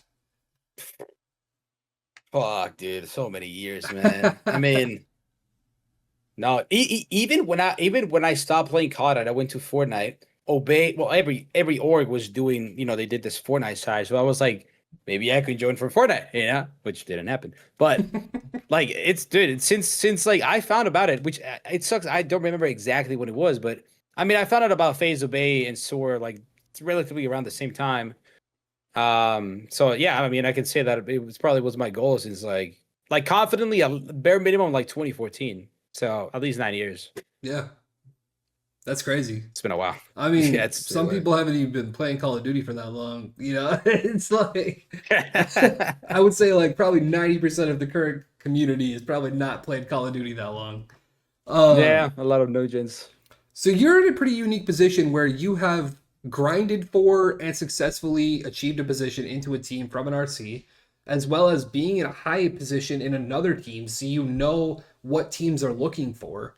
And I'm curious for those at home who are grinding for these teams, trying to become part of these organizations that are on your resume, or that you're currently a part of.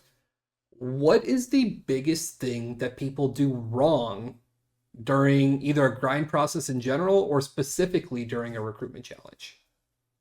Dude, honest again, it's just being a cheerleader and spamming the living hell out of stuff with like without taking in consideration the quality of the shit you're spamming is the biggest thing. Cause like let's say let's say you're like let's say you're like a really funny creator, right? Like you just do like funny content, right?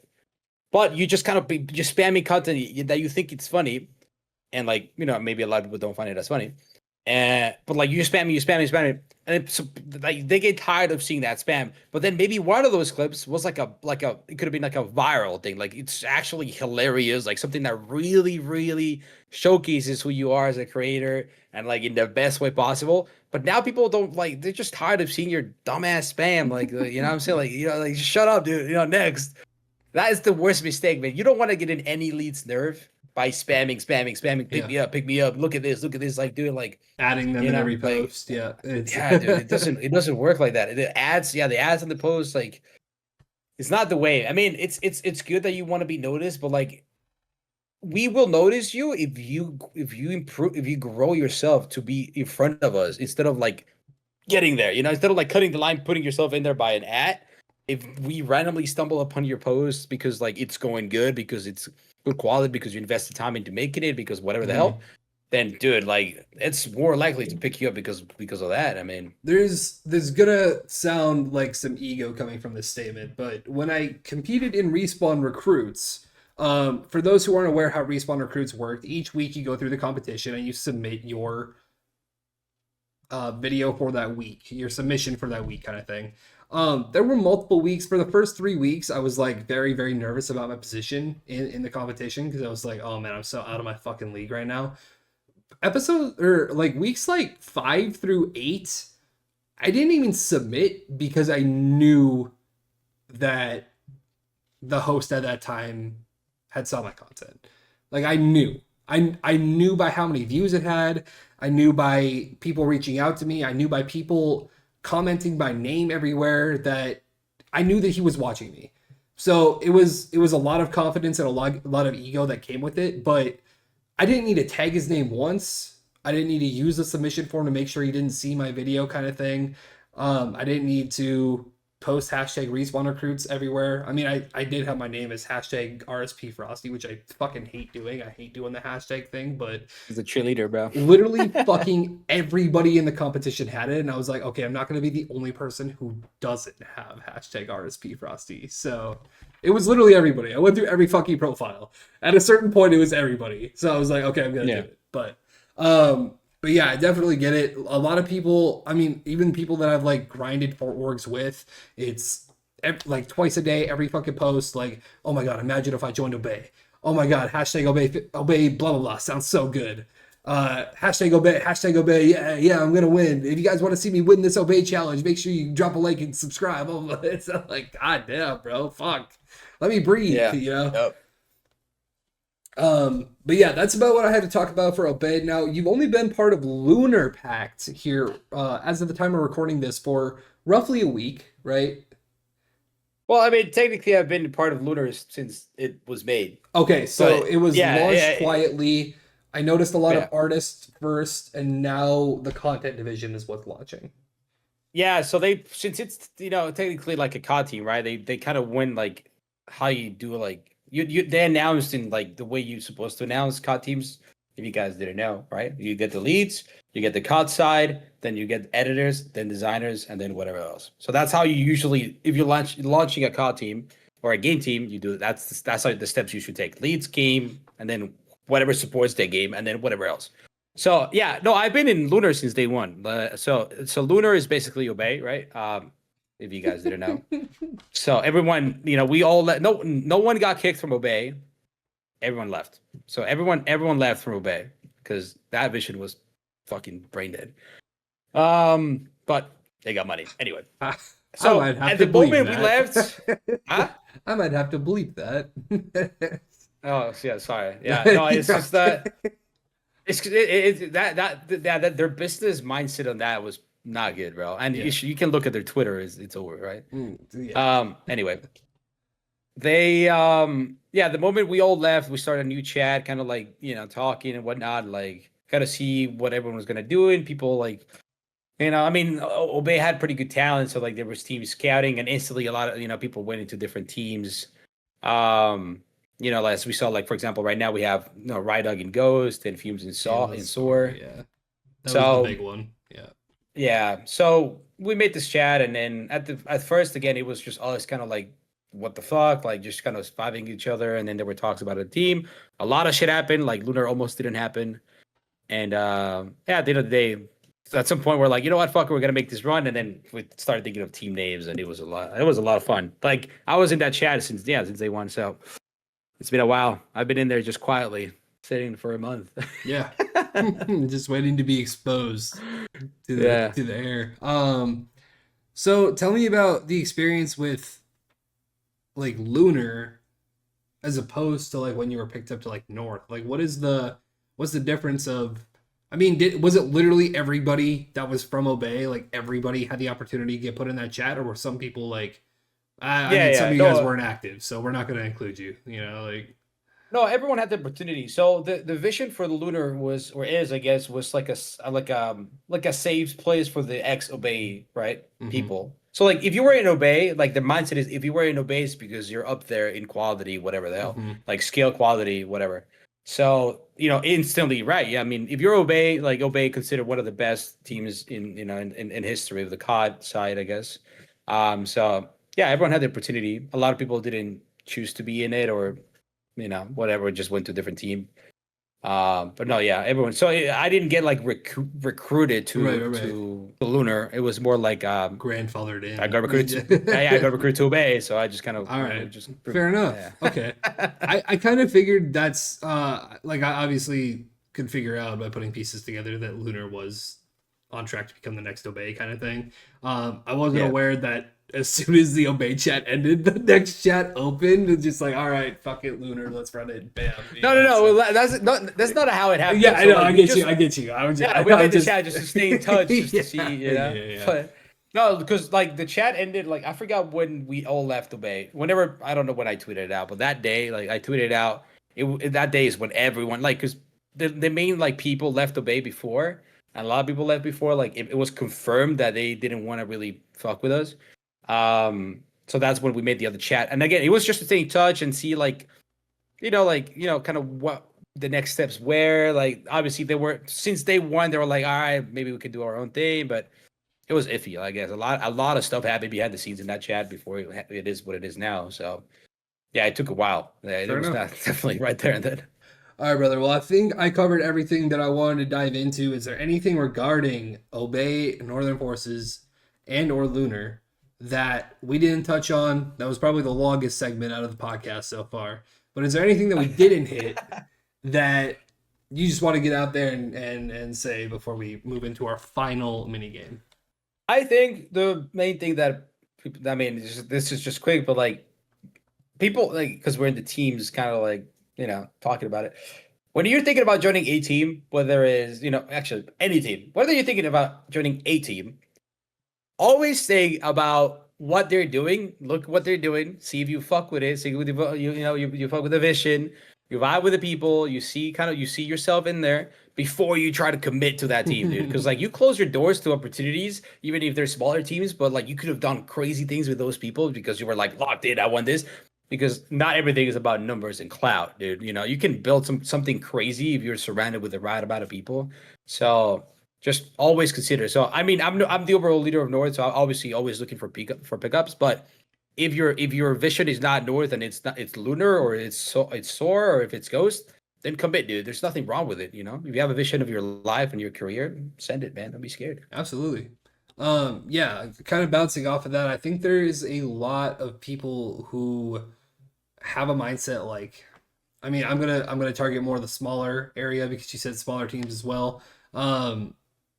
People completely close off opportunity to smaller teams because they don't have numbers. They're like, oh, what's it gonna bring me? Yeah. Yeah, I mean, but like I've seen some small teams that have had some of the most talented creators. And if you get 2 or 3 talented creators together, I've seen a lot of 2 or 3 pairs at a time get picked up to big organizations from like minuscule organizations that weren't really doing anything because that trio fucking knows how to work together. You know what I mean? So you don't have to find the fucking honeypot in a big ass team. You can find that honeypot in a small team and get to a honeypot because of it. So you don't even need a team, to be honest. Like I'm gonna say that like this. Yeah, absolutely. You don't need a team. Like the team is not a need. It's something cool because you get to collab with people with the same mindset as you. But you don't need a team. There's people that has joined Soar, you know, whatever. Like you know, like I mean, even like for example, the new phase, like Max and you know all those guys, they've never been in a team. Right. They just were good creators and they got picked up to a team. Absolutely. So like you don't need to be. You know? Yeah, you don't need to be in a team at all. Yeah, no, definitely don't just like settle just because you're like, oh, I need to be somewhere. You know. Yeah. Do what makes sense for you. Everyone's story is going to be individual, especially when it comes to like teams and organizations, because everyone is going to be very, very specific on if it fits what you're doing. If it doesn't fit what you're doing, it's not going to make sense. But all right. Yep. Let's get into the final mini game, sir. All right. God. This one's gonna be. I think this is gonna be easier than the previous one, but okay.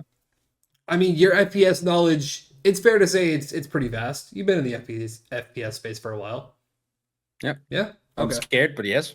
So I thought. I mean, you've been in this space for a while. You've learned a lot. So I thought, let's go back to FPS school.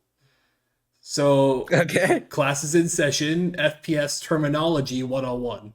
Is your subject today. Oh, God. Okay. All right. You got 10 questions. If you get 7 out of 10, sorry, I forgot that you failed the first mini game. If you get 10 out of 10,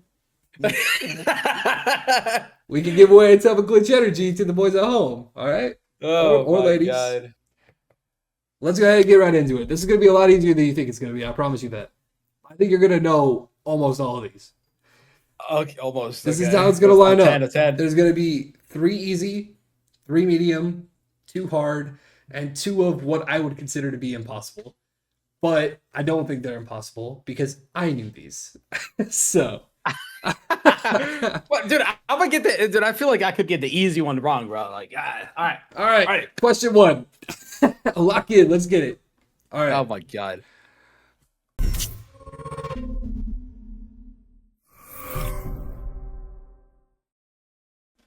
Question 1. What does TTK stand for? Time to kill. Time to kill. Locked in? Okay. Yes. All right. Easy. Bam. See? Easy. I'm still scared. Loosen your shoulders. Loosen your shoulders, man. It's easy. Question 2. What does ADS stand for? Aim down sight. Aim down sight. Easy. Loosen your shoulders. Okay. You're still so tense, man. Shake it off a little bit. All right? I'm still scared, bro. What is a KD or a KDR?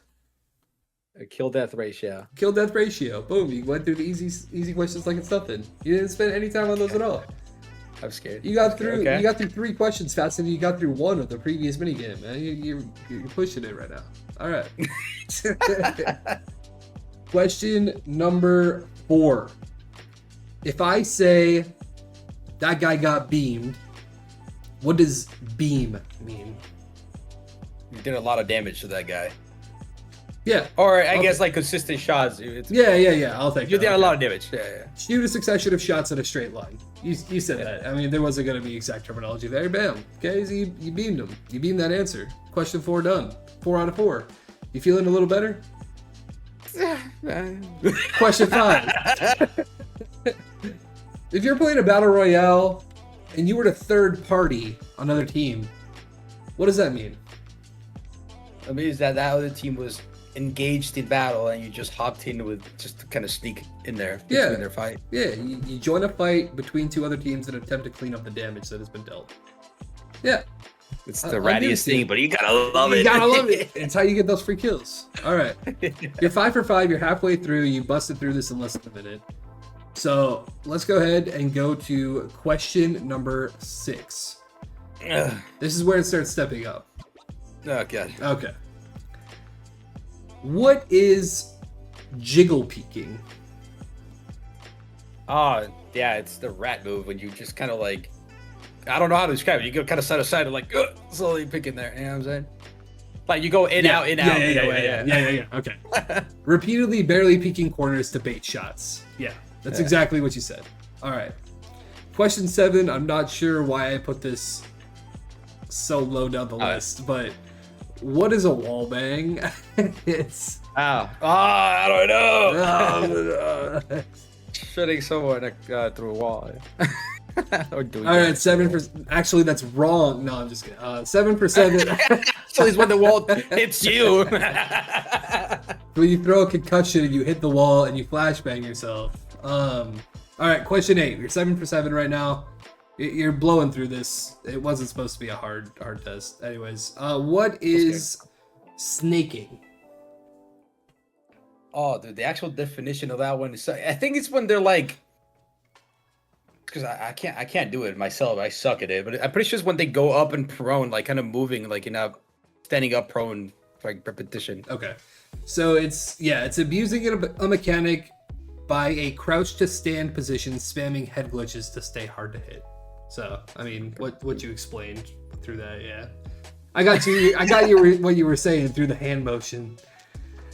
Yeah, I don't know how to describe it, but yeah, it's just being a rat. Yeah, so I guess I considered wallbang a hard question, but we're gonna go into the impossible ones. You got 2 questions left. All right, we're gonna see. I tested these questions on a few people too, and they're like, "Dude, I don't fucking know." So, all right. Perfect. Does that make you feel better? All right, 8 out of 8. Question number 9 is, what is an ISO peak? An ISO peak? ISO peak. Fuck. Isn't that like... Damn, okay, I have like 2 fucking answers for this, I'm pretty sure. So this goes into esports terminology and kind of past the general player base. I haven't heard anyone say this in pubs. I'm pretty sure that's the one that you kind of like, you strafe the peak. Like you kind of peek just for info, not to like challenge the shot. That's my first option. Like okay. Yeah, I do it a lot in Valorant, but I'm not sure if that's how it's okay. called. Like you kind of peek and then you can see who's there without risking taking much damage. It's different than the jiggle peek because that one you kind of challenge a bit. Right. The second one, I was gonna say it has to be, unless that's a different fucking name. ISO peek. How do you spell ISO? ISO. Okay, that doesn't fucking help at all. I don't know why I asked that. You just wanted me to fucking do that just for the fucking. He's like, I just want to know for your sake. You seem like you're bored. How do you spell? Can you use it in a sentence, please? No. I think that'll give it away a little bit. ISO peak. It's because ISO could be either that or the name of the person that kind of like created this peak. Fuck. Okay, wait. Let me think about it. Is there a time limit on this? No. Camila, do a speed ramp.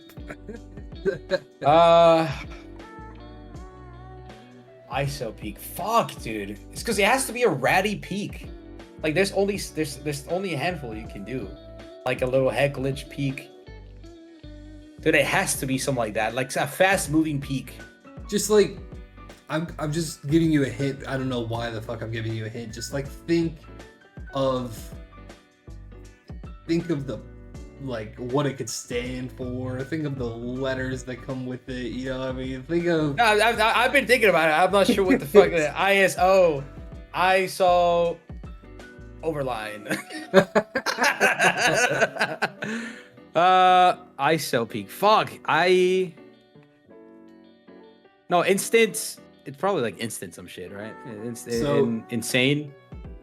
Instantaneous. I don't. Dude, think I don't nothing fucking know. else. Yeah, wait. All right. I'm gonna say the ISO peak. Man, it's fucking. Fuck. Because I don't know if it's lethal or recon. This is hard. This is actually hard, bro. That's for fucking. You knew this? Yeah. I watch a lot of esports. Okay, so this was fucking tag. Oh, is it like is it when you stun peak? No. Are you? Well, Damn it! Are you locking that in? All right, lock it in. I feel like I guess I have to. I have no idea, bro.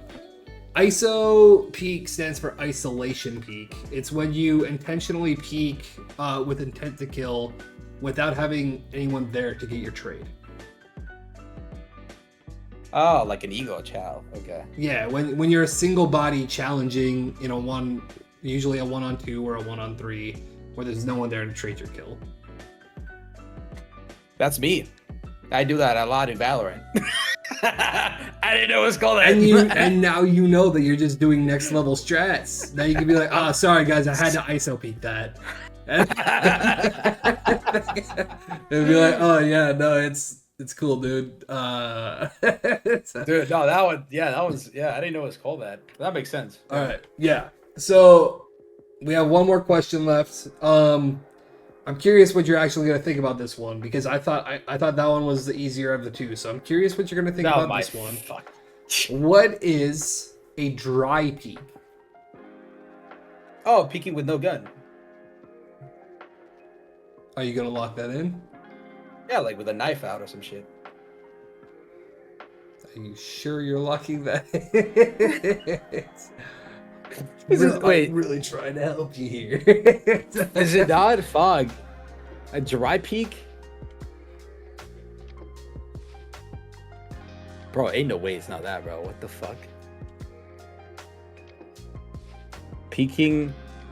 Is it like peeking without without knowing what, like no information, no stuns, no like just fucking peeking, not just being dumb? Yes.